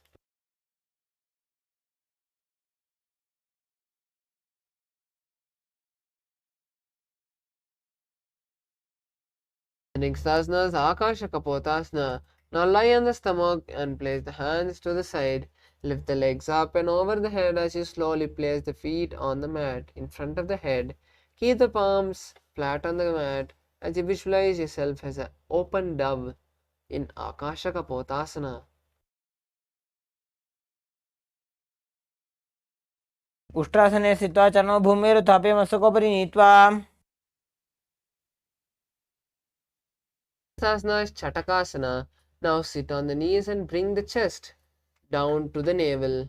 Touch the knees and keep the hands on the mat and the forearms on the ground. Be stable as you visualize yourself as a sparrow. पूर्वपर्यन्तं हस्तौ धरामो शभ्य. Next asana is Vrishchikasana. Now keep the knees on the ground with the hands and elbows on the mat. Raise the legs and bend the back, touching the feet on the head. Balance here as you visualize yourself as a scorpion. स्वपुच्छ प्रतिमां कृपाशनि धृत्वा स्वशीर्षे चिबुकं विधार्यकौ. Next asana is Vrishasana. Now place the perineum down on the right heel and keep the left foot outside of the hip with the ankles to the side. Place the hands on the mat as you visualize a bull and start performing the Antaranga Kumbhaka, which is forceful inhalations.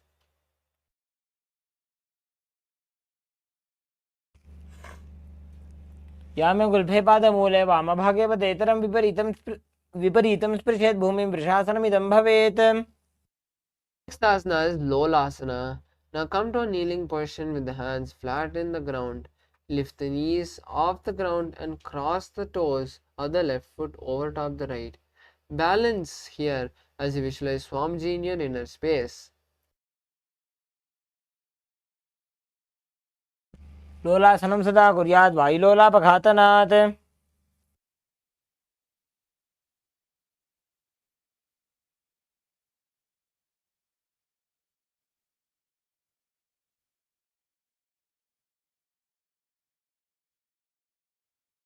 Asana is Vrishasana. Now place the perineum down on the left heel. Keep the left foot outside of the hip with the ankle to the side. Place the hands on the mat as you visualize yourself as a bull and continue to perform the Antaranga Kumbhaka. यामे गुल्फे पादमूले वामभागे पदेतरं विपरीतं स्पृशेत् भूमिं वृषासनमिदं भवेत्. The next asana is Balagunasana. Now place the left toe on the ground and sit on the heel of the left foot. Place the right foot on the ground with the knee raised to the chest. Place the palms on the respective knees as you maintain an upright posture, visualizing the sage, the siddha, balaguna, and continuing to perform the antaranga kumbhaka.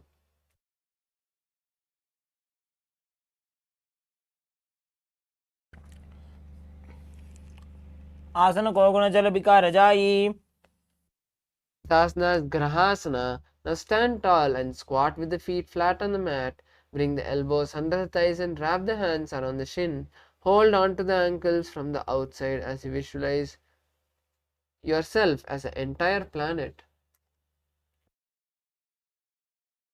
पादतले भूमौ संस्थाप्य जानु मध्ये गुरुवरौ स्थाप्य. Asana is Balagunasana. Now place the right toe on the ground and sit on the heel of the right foot. Place the left foot on the mat with the knee raised to the chest. Place the palms on the respective knees as visualize Balaguna, one of the 84 Siddhas. आसन को गुण जल विकार जाई. Asana is Utkatasana. Now sit in a squatting position with your heels, with the knees together. Visualize Swamiji in your inner space as you continue to perform the Antaranga Kumbhaka. युजास्पिजस्थि यद ऊर्वजानो यत्रासने पादतलद्वयोपरि.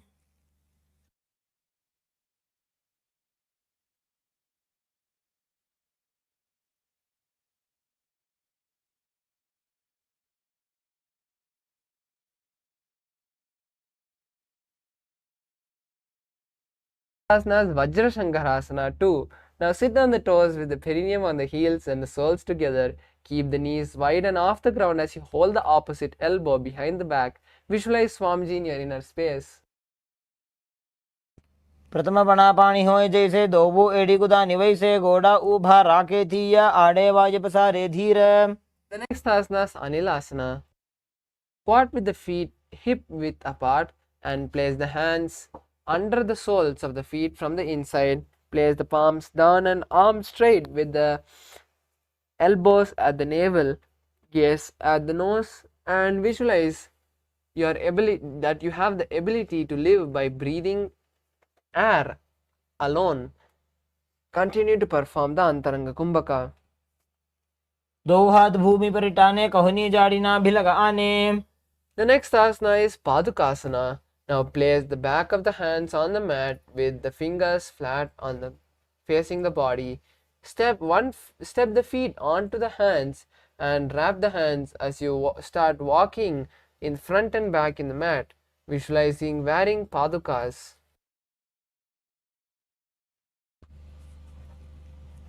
हस्ततलयोः पादतले कृता तिष्ठेत् गच्छेत् पादुकासनं भवति. Asana is Kukkuto Dana Asana. Now place the palms on the mat, shoulder width apart, and raise both the feet up into the air and let them fall back down.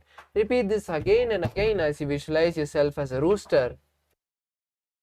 हस्ततले भूमौ कृत्वा पादतले च ऊर्ध्वमुड्डानं कृत्वा भूमौ पतेत्. Asana is Viparita Nrittasana. Now place the hands on the mat and raise the legs up into a handstand. Move around in the ground with two hands, dancing as you visualize yourself free from all patterns. हस्ततलाभ्यां भूमिं वष्टभ्यः ऊर्ध्वपादाग्रे कुर्वन्.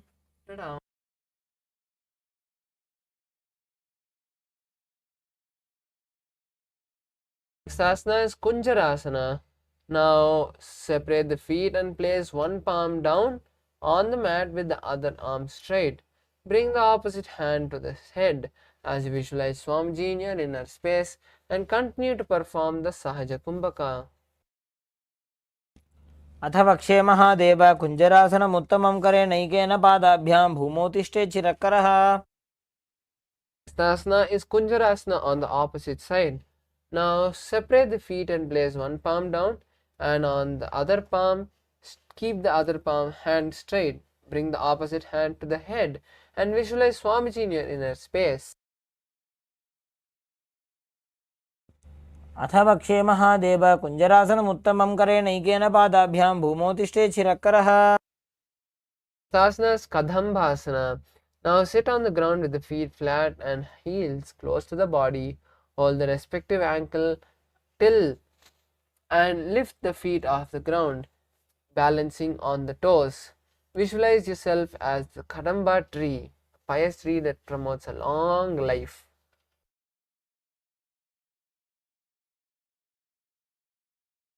पार्श्विभ्यां भूमिम् अष्टभ्य हस्तद्वयेन गुल्फौ धृत्वा। Asana is Pavana Muktasana. Now sit with the heels at the perineum and keep the knees and legs to the chest. Press them towards the chest as you visualize all the excess vata leaving the system intensely, and Swamiji blessing you.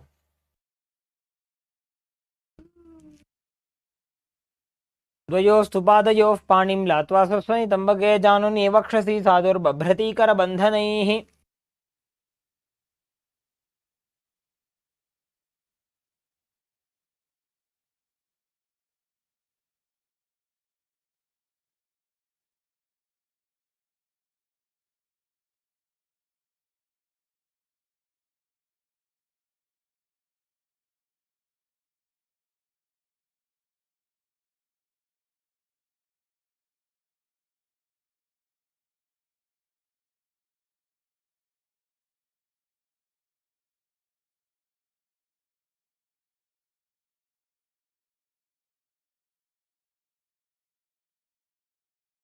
Stasana is Chakorasana. Now sit and lift one leg behind the head. Place both the hands flat on the mat and extend the opposite leg up with the knee straight. Lift the entire body off the ground and keep the chin up. Visualize yourself as a powerful source of energy and continue to perform the Sahaja Kumbhaka as you gaze at the third eye. पूर्वतानं चतुष्पादपीठं वज्रासनं तथा चकोरक्रौञ्च शलभभुजङ्गमपि वृश्चिकम्।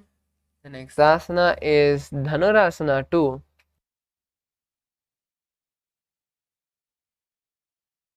Now sit with both the legs extended.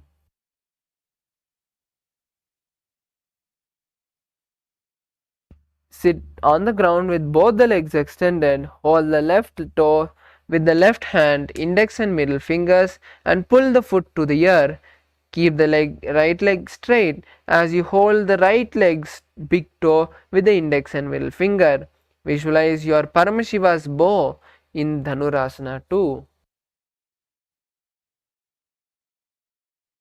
पादाङ्गुष्टौ तु पाणिभ्यां गृहीत्वा श्रवणाबधीधनुराकर्षकाकृष्टं धनुरासनमीरितम्। The next asana is Ashtavakrasana. Now come to a squatting position. As you lift one seated position, as you lift one leg over top the left shoulder, bring the right foot across and hook it on top of the left foot as you lean forward while extending the feet to the left side. Bring the head and chest up as you visualize yourself as a flying crane. वासिष्ठमथ कौण्डिन्यम् ऊर्ध्वकुक्कुटमेव च अष्टावक्रमथोत्थानं मयूरं सेतुबन्धनम्। The next asana is Pranasana. Now place the right foot, and Gangadhar is doing the same mistake that I pleaded him not to do. Now place your right foot on the left thigh and bring the left foot flat on the ground. Have the left shoulder underneath the raised left leg and place the hands flat on the ground. Visualize yourself having the ability to live by breathing air alone and gaze at the third eye in Shambhavi Mudra. एतत् प्रभेदं वक्ष्यामि करोति यस्य चामरः। Next asana is Parshvamatsendrasana. Now place the right leg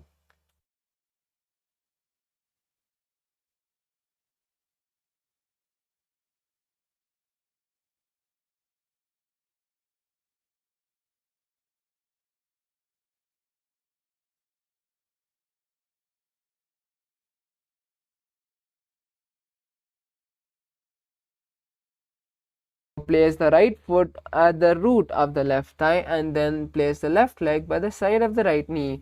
Hold the left hand by the right and twist the body remaining steady. Gaze at the third eye in Shambhavi Mudra and visualize the great sage Matsyendranatha in your inner space. पार्श्वाभ्यां धृततेजस्तु पार्श्वमत्स्येन्द्रमुत्तमम्. Send message.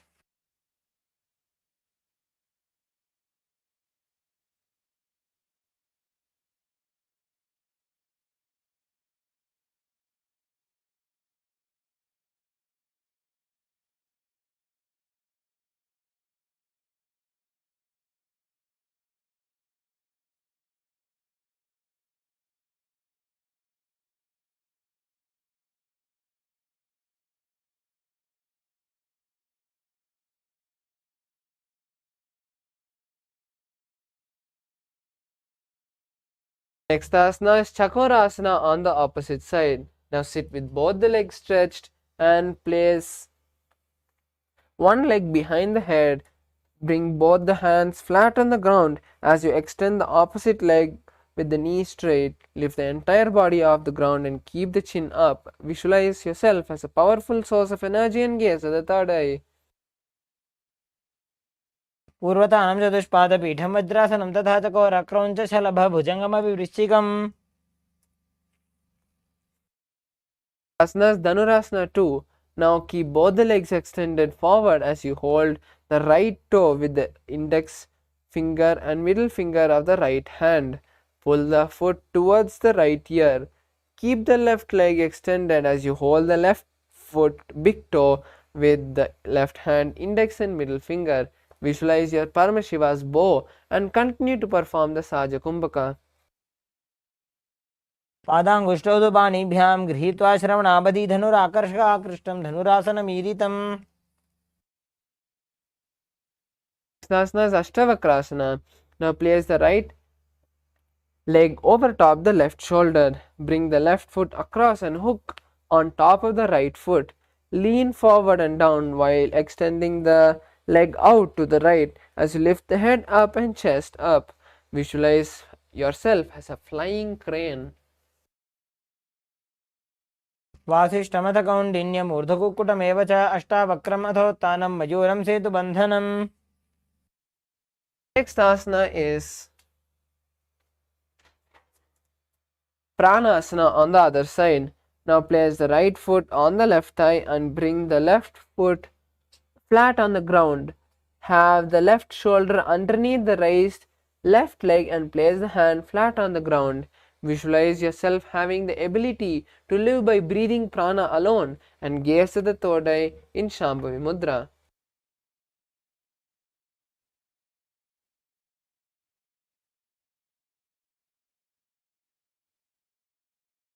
तत् प्रभेदं वक्ष्यामि करोति यस्य चामरः. Next asana is Paramaśivānandam.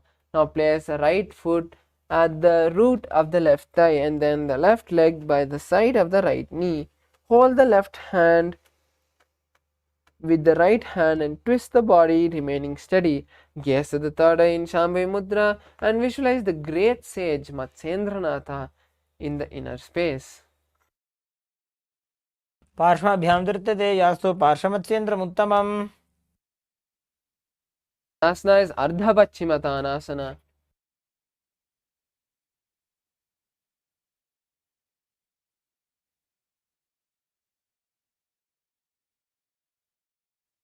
Now keep one leg straight and press the other heel at the perineum. Lean forward, placing the chest down and the head on the knee. Hold the front foot with both the hands as you visualize Swamiji in your inner space and start performing the Jiva Chala Kumbhaka. एकं पादं प्रसार्य एकं पादस्य पार्श्वनासीवनी सम्पीड्य.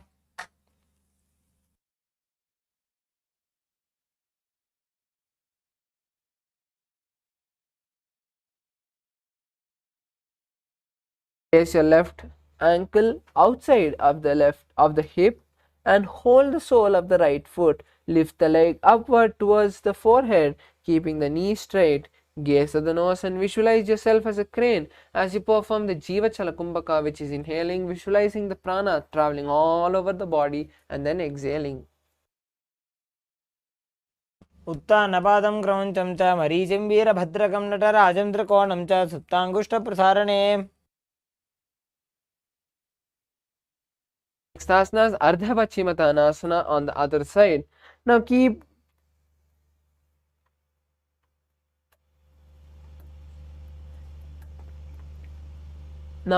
the right leg straight and press the left heel by the perineum. Keep the chest forward and down as you hold the toe of the left foot and bring the head towards the knee. Visualize Swamiji in your inner space and continue to perform the Jiva Chala Kumbhaka.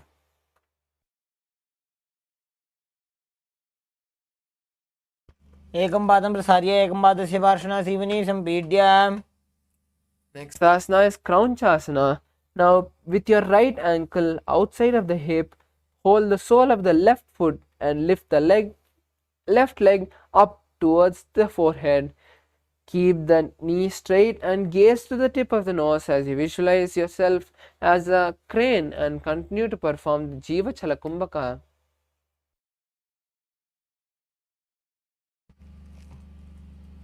उत्तानपादं क्रौञ्चं च मरीचिं वीरभद्रकं नटराजं त्रिकोणं च सुप्ताङ्गुष्ठप्रसारणे. Swastikasana. Now sit with the soles between the thighs and calf. Keep the spine straight and the palms on the respective knee. Gaze to the nose in Shambhavi Mudra as you visualize yourself as the embodiment of peace and good fortune. जानोर्वोरन्त्रे सम्यक् कृत्वा पादतले उभे रुजुकाय समासीनः स्वस्तिकं तत्प्रचक्षते. Next asana is Ghorakshasana. Now keep the feet in the same posture as you cover the respective heel with the hand. Tuck the chin to the chest in Jalandhara Bandha and visualize the great sage Gorakhnatha. Gaze at the nose. जानोर्वोरन्त्रे पादौ उत्तानौ व्यक्तसंस्थितौ गुल्फौ छाच्छाद्य हस्ताभ्याम् उत्तानाभ्यां प्रयत्ततः. The next asana is Bhagasana. Now continue to keep the legs in the same posture as you visualize Swamiji and gaze in the third eye. Now perform Shanmukhi Mudra, which is locking the mouth with the index and little and ring fingers. Close the nose with the middle finger. Close the eyes with the index finger and the ears with the thumbs.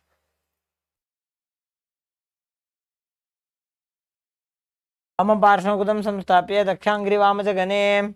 The next asana is Yogasana 2. Now sit in Padmasana, placing the feet on opposite thighs. Place the back of the palms on the mat by your side. Start performing Kakachancha Kumbhaka, which is inhaling through the tongue, which is folded like a straw. The tongue does not touch the teeth as you visualize Swamiji and gaze to the nose.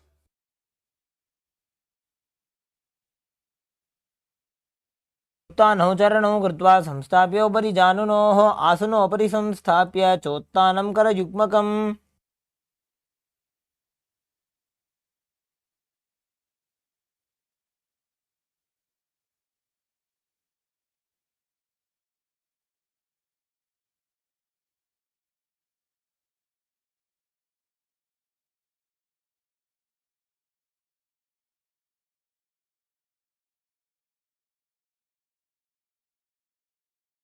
Is Urdhva Kukutasana. Now roll the hands, placing the palms on the mat and lift the body off the ground. Balance here as you visualize yourself as a rooster and continue to perform the Kakachancha Kumbhaka. वासिष्ठमथ कौण्डिन्यम् ऊर्ध्वकुक्कुटमेव च अष्टावक्रमथोत्तानं मयूरं सेतुबन्धनम्. Next asana is Siddha Haratali Asana. Now insert the hand through the gaps of the thighs and calves as you maintain the posture without lifting your body. Visualize Swamiji and gaze at the nose. प्रथम पद्मासन को करे हस्त दो भूगोड़ासन दिधरे. Asana is Hamsasana. Now from the position, lift the body off the ground on your hands and visualize yourself as a swan and gaze at the nose. कुटासन स्थित्वा स्कन्धपर्यन्तं मूरोनि नीत्वा तिष्ठेत्. Next asana is Karmakasana. Now from Padmasana, place the hands between the thighs and calves and sit with reaching the hand behind the body. Interlace the fingers and bring the forehead to the floor as you visualize yourself as Paramashiva's bow. प्रथम पद्मासन को करे गोड़ा संधि माही करिदरे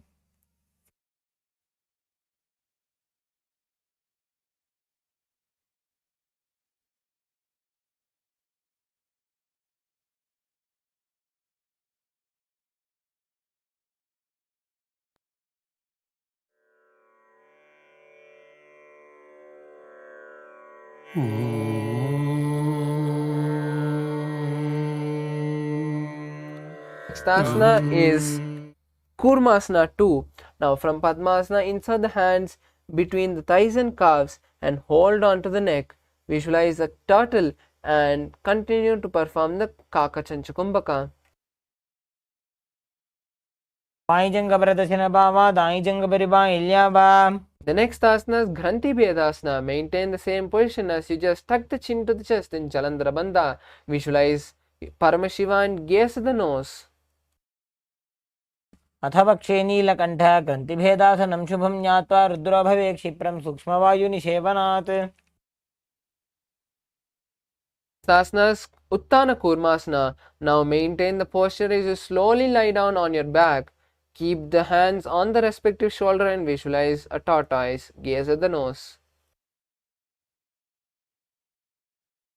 kukkutasana बंधस्थं कराभ्यां धृतगंधरं पीठं कूर्मवदुत्तानम् एतदुत्तानकूर्मकम्. Next asana is Panga Kukkutasana. Now come and be in a seated position with your legs in Padmasana. Insert the hands to the gaps of the thighs and calves. Hold one hand with the opposite hand and lift your body off the ground on one palm. Visualize a rooster as you continue to perform the Kakachanchakumbhaka.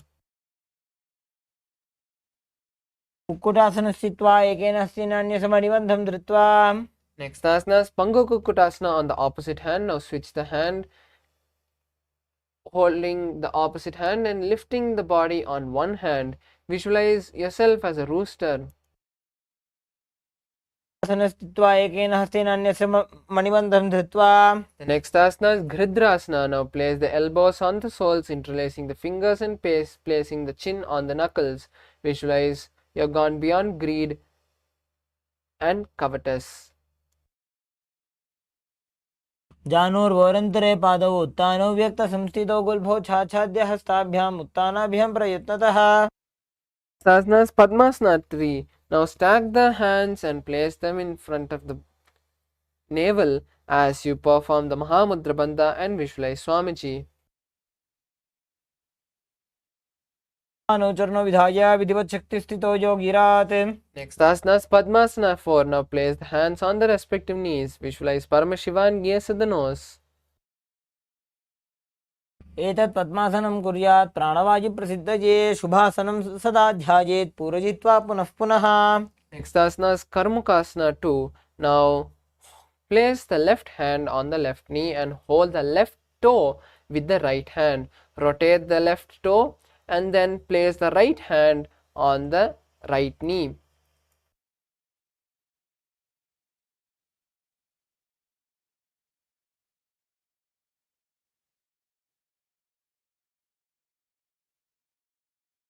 Place right hand on the right knee and hold the right toes with the left hand and circle them. Visualize yourself as a bow.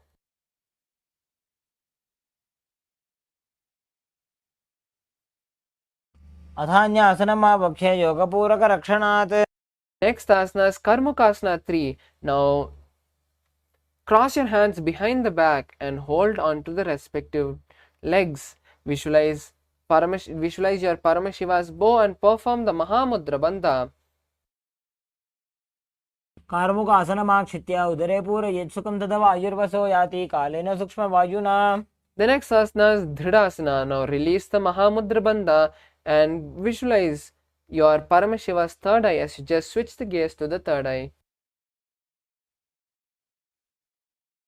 ऊरुभ्यामुपरि स्थाप्य पादयुग्मं प्रयत्नतः दक्षिणं सव्यदेशे च सव्यं दक्षिणदेशके. Next asana is Nagrasana. Now from Karmukasana 3, try to hold on to the toes and lie down. If you can't, just cross the hands behind the back and lie down. Visualize a snake and gaze at the nose. प्रथम पद्मासन कोठाने द्वौ हाथ पाछा ने आने. Asana is Kandukasana. Now release the Padmasana and place the thighs on the chest. Wrap your legs with the hands and squeeze your body, visualizing yourself as a ball. वेत्रासने स्थित्वा हस्तपादान् निष्कुष्य ऊर्ध्वं नजेत्. Next asana is Urdhva Pavanasana. Now place the legs flat on the mat with the knees pointing up. Visualize Swamiji and interlace the hands behind the neck as you gaze at the nose. प्रथमे सूधो सही न करावे, घोड़ा ऊभा राशि मिलावे. Next asana is Markata Pitasana. Now place the hands underneath the respective heels and lift the hips up. Lock your chin to the chest in Jalandhara Bandha and perform Murcha Kumbhaka. उत्तानशयनं पादतले उत्तानहस्तयोः स्थापयेत्, पृष्ठभागमुत्रमजेत्. Next asana is Uttana Shikihi Pitakasana. Now place your hands underneath the hips and stretch the legs forward, keeping the legs straight. Visualize Swamiji and gaze at the nose. रुबलहीनश्चेत् उत्तानशिखिपीठकम् अप्रमत्तः प्रकुर्वीत, भुक्तेः प्राग्विजितेन्द्रियः. Asana is Narakasana. Now slowly keep your hands under the hips as you slowly walk the legs towards the body and kick them up. Then place the hands on the mat and visualize traveling blissfully through hell. ग्रीवाकण्ठेन भूमिं विष्टम्भ, पादाग्रद्वयमूर्धमुन्नयेत्. Next asana is Tiryanavakasana. Now place the hands on the respective hips and slowly angle the legs forward. Visualize yourself as a boat. नौकावत् स्थित्वा ऊर्ध्वं पादाग्रद्वयं नयेत्. The next asana is Dvajasana. Now place the hands back on the mat and maintain the legs up. Visualize the Kailasa flag. तिर्यन्नौकावते ग्रीवापृष्ठकोर्परैः भूमिं वष्टभ्य.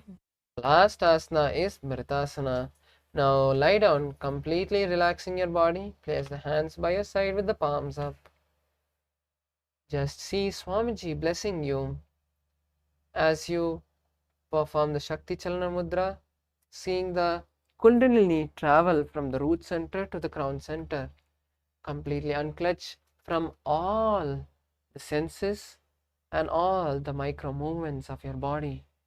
Just intensely chant the Mahavakya inside as you see Swamiji and completely relax.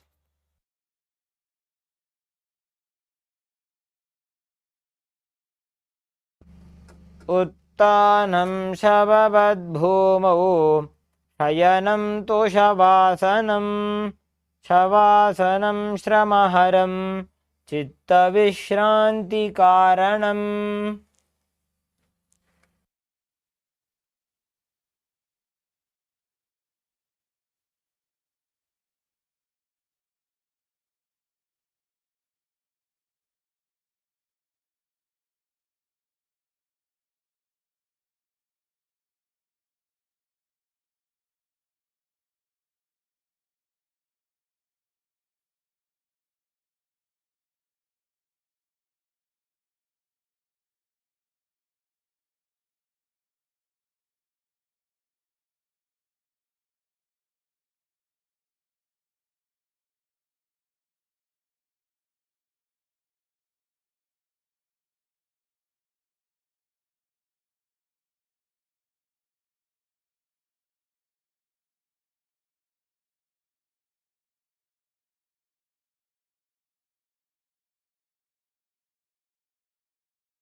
Yes, now slowly come back to your body.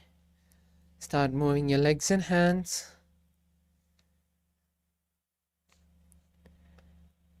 Bring awareness to all the muscles of your body again. We have completed the 308 asana sequence now. So slowly come back to all your bodies as the Kundalini is completely awakened in us. Now bring the legs to your chest. Wrap the legs with your hands and rock from side to side. Slowly come to a comfortable seated position. You're beautifully now. We have completed the 308 asana sequence.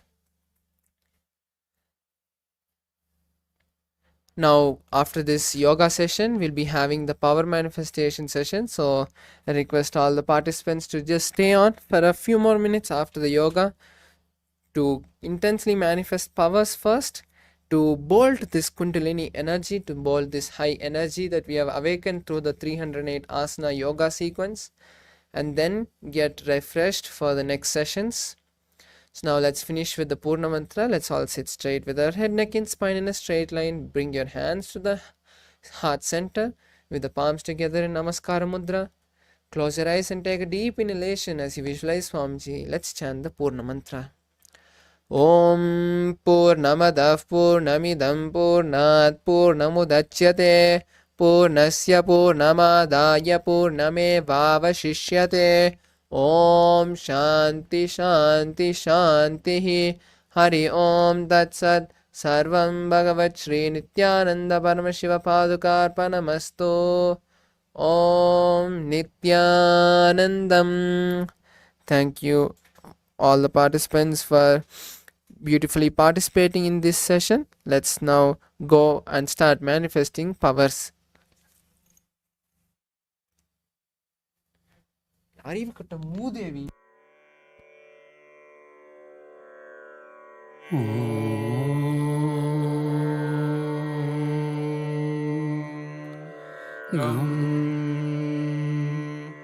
आनंद गणपतये नमः।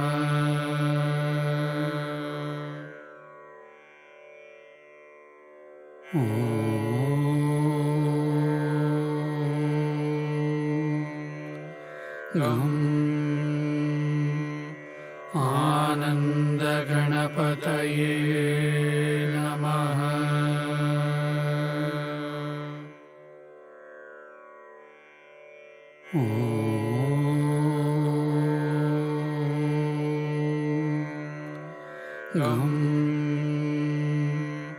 आनंद गणपतये नमः।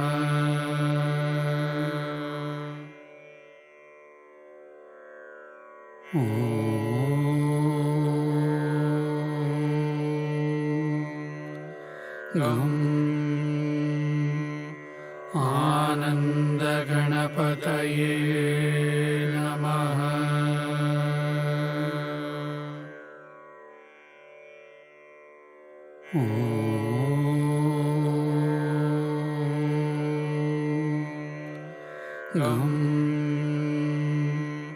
आनंद गणपतये नमः।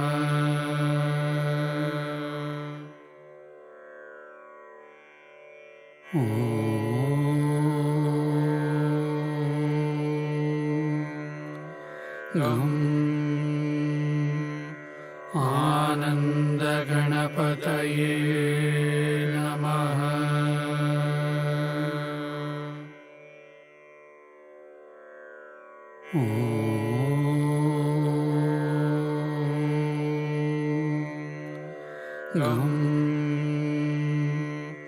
आनंद गणपतये नमः।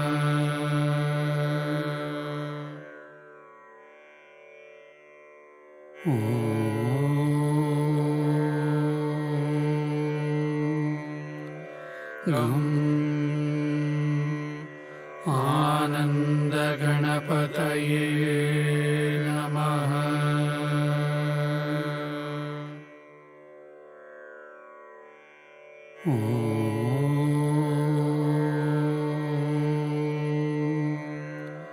Om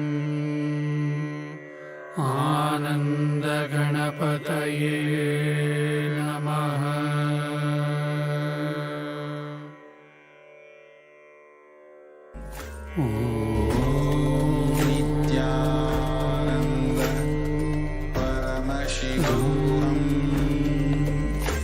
Ananda Ganapataye Namaha Paramashivoham Om Nithyananda Paramashivoham Om Nithyananda Ganapataye Paramashivoham Om Nithyananda Paramashivoham Om Nithyananda Ganapataye Nithyananda Paramashivoham Om Nithyananda Paramashivoham Ananda Ganapataye Nithyananda Paramashivoham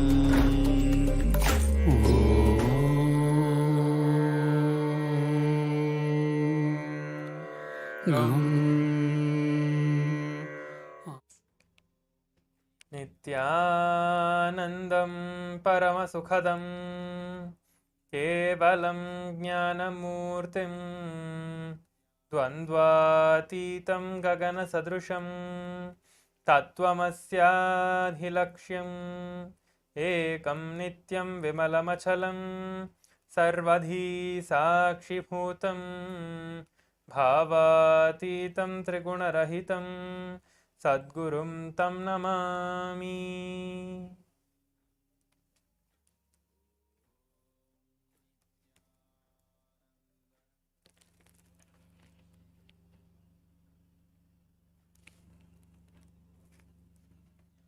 Nithyanandam, I welcome all the Paramashivoham Level 3 Season 3 participants to the day 17 of the Paramashivoham program. Let us now enter into the power manifestation. We have just completed the Prathama Vinyasa Krama and the Dvitiya Vinyasa Krama Yoga, establishing ourselves in that space of oneness and prepared ourselves to manifest Paramashiva, to manifest Swamiji himself, who is the embodiment of Paramashiva. Let us now enter into the power manifestation. I request all the participants to get your eye bands and be seated in front of the camera. We are going to be beginning the session shortly. Please get your eye bands, be seated in front of the camera. Make sure that your cameras are turned on. Satyo Jatishiva, Kaikun, Amritapanananda, and Fabio. Please make sure to keep your cameras turned on.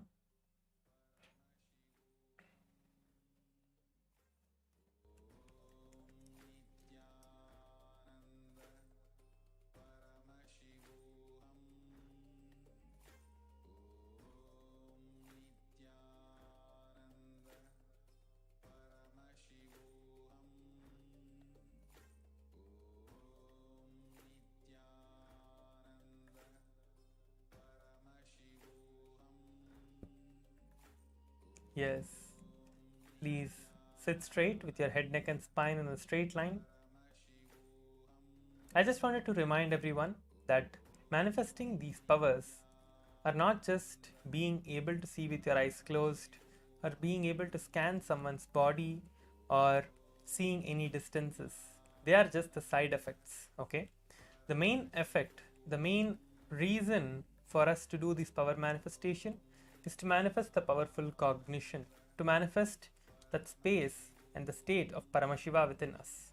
Okay, so do not give importance to the side effects, do not give importance to the power manifestation itself that is happening. Yes, that will definitely happen. Power manifestation is like the side effect that will naturally come along with the manifestation of Paramashiva, but give importance to establishing yourself in that space of oneness with Swamiji, with Paramashiva. That is what you need to do. If you constantly think, okay, I need to see with my eyes closed, that is not going to happen because you are moving away from that space instead of establishing yourself in that space. Okay, so just keep that intention strong that yes, I am going to make it happen, and sit in that space of oneness to make it happen. Do not get frustrated. Do not encourage any other thought currents, anything else that is going on. Just sit, close your eyes, chant the Mahavakya, visualize Swamiji, experience that state on bliss that is happening inside you.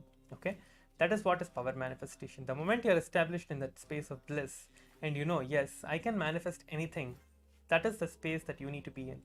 Yes, I know that I can manifest anything that I want, and just with one declaration that I know that I can manifest, you will be able to manifest it.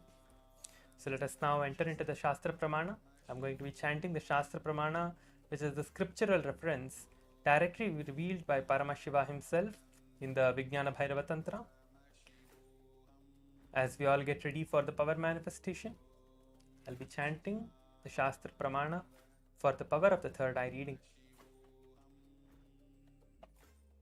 Kapalantarmano nasya tishtanmilitalochanaha kramena manasodardhyat lakshaye lakshamuttamam.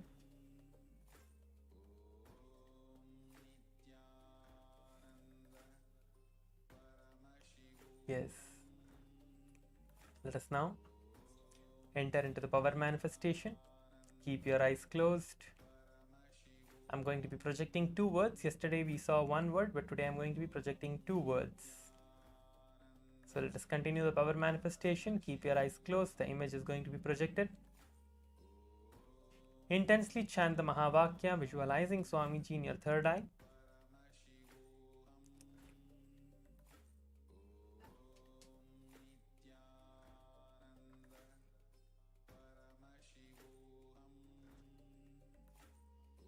Now I'm going to project the image. Keep your eyes closed. It is projected now. Chant the Mahavakya intensely and manifest the power of the third eye reading. Paramashivoham Om Nithyananda Paramashivoham Om Nithyananda Paramashivoham Om Nithyananda Paramashivoham Om Nithyananda Paramashivoham Om Nithyananda Paramashivoham Om Nithyananda Paramashivoham Om Nithyananda Paramashivoham Om Nithyananda Paramashivoham Om Nithyananda Paramashivoham Om Nithyananda Paramashivoham Om Nithyananda Paramashivoham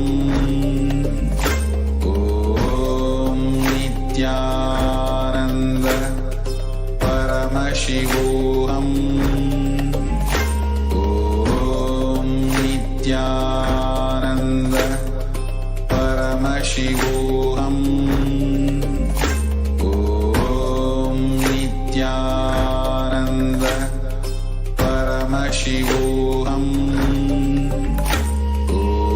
Om Nithyananda Paramashivoham Om Nithyananda Paramashivoham Om Nithyananda Paramashivoham Om Nithyananda Paramashivoham Om Nithyananda Paramashivoham Om Nithyananda Paramashivoham. Om Nithyananda Paramashivoham. Om Nithyananda Paramashivoham. Om Nithyananda Paramashivoham.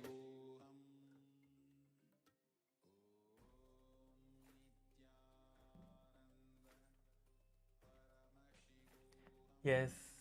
Now relax and slowly open your eyes. Yes, now we have successfully manifested the first round of third eye reading. Now please go ahead and share your answers in the Zoom chat.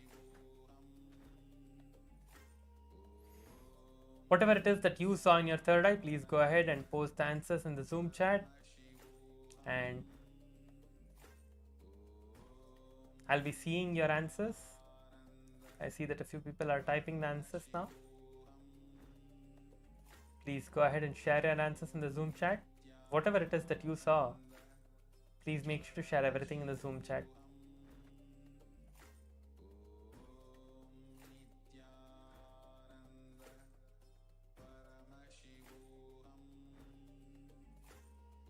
Share everything. Whatever you saw, share everything in the Zoom chat. Whether it is the colors or the word itself, the whole word, or some few letters, or the background color or the wording color, anything. All the colors that you saw, all the shapes that you saw, everything. But giving importance to the word that was projected, make sure to write everything, whatever you saw. Okay? Type it down and share it in the Zoom chat.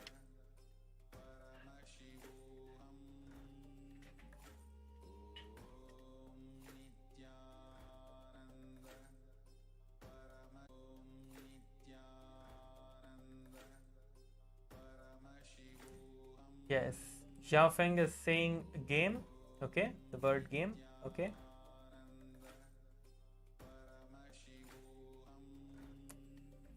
Yes, now I'm going to be projecting the image so you can see for yourself and see what it is. Yes, you can see now the word was trade and dream. It's okay. You will all manifest these powers. Okay. So I see that you are manifesting. Some of you are getting a few words, but you feel that okay, once you start getting a few words, okay, you start feeling like okay, I'm not able to do it, or whatever you think, and you are stopping to do it.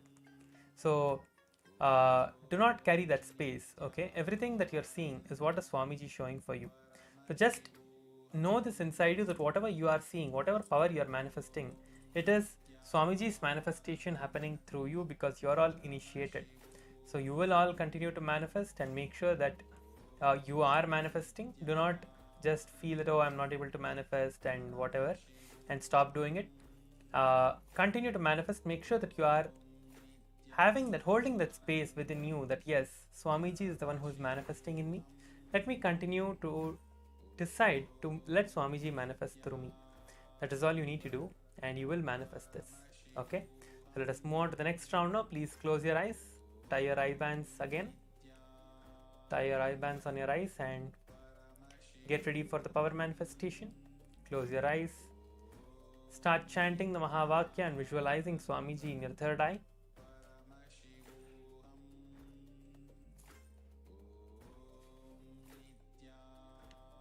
Now intensely chant the Mahavakya. Visualize Swamiji.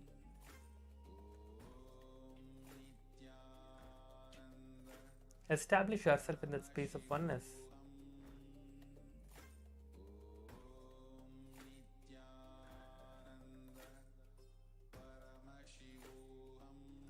Keep your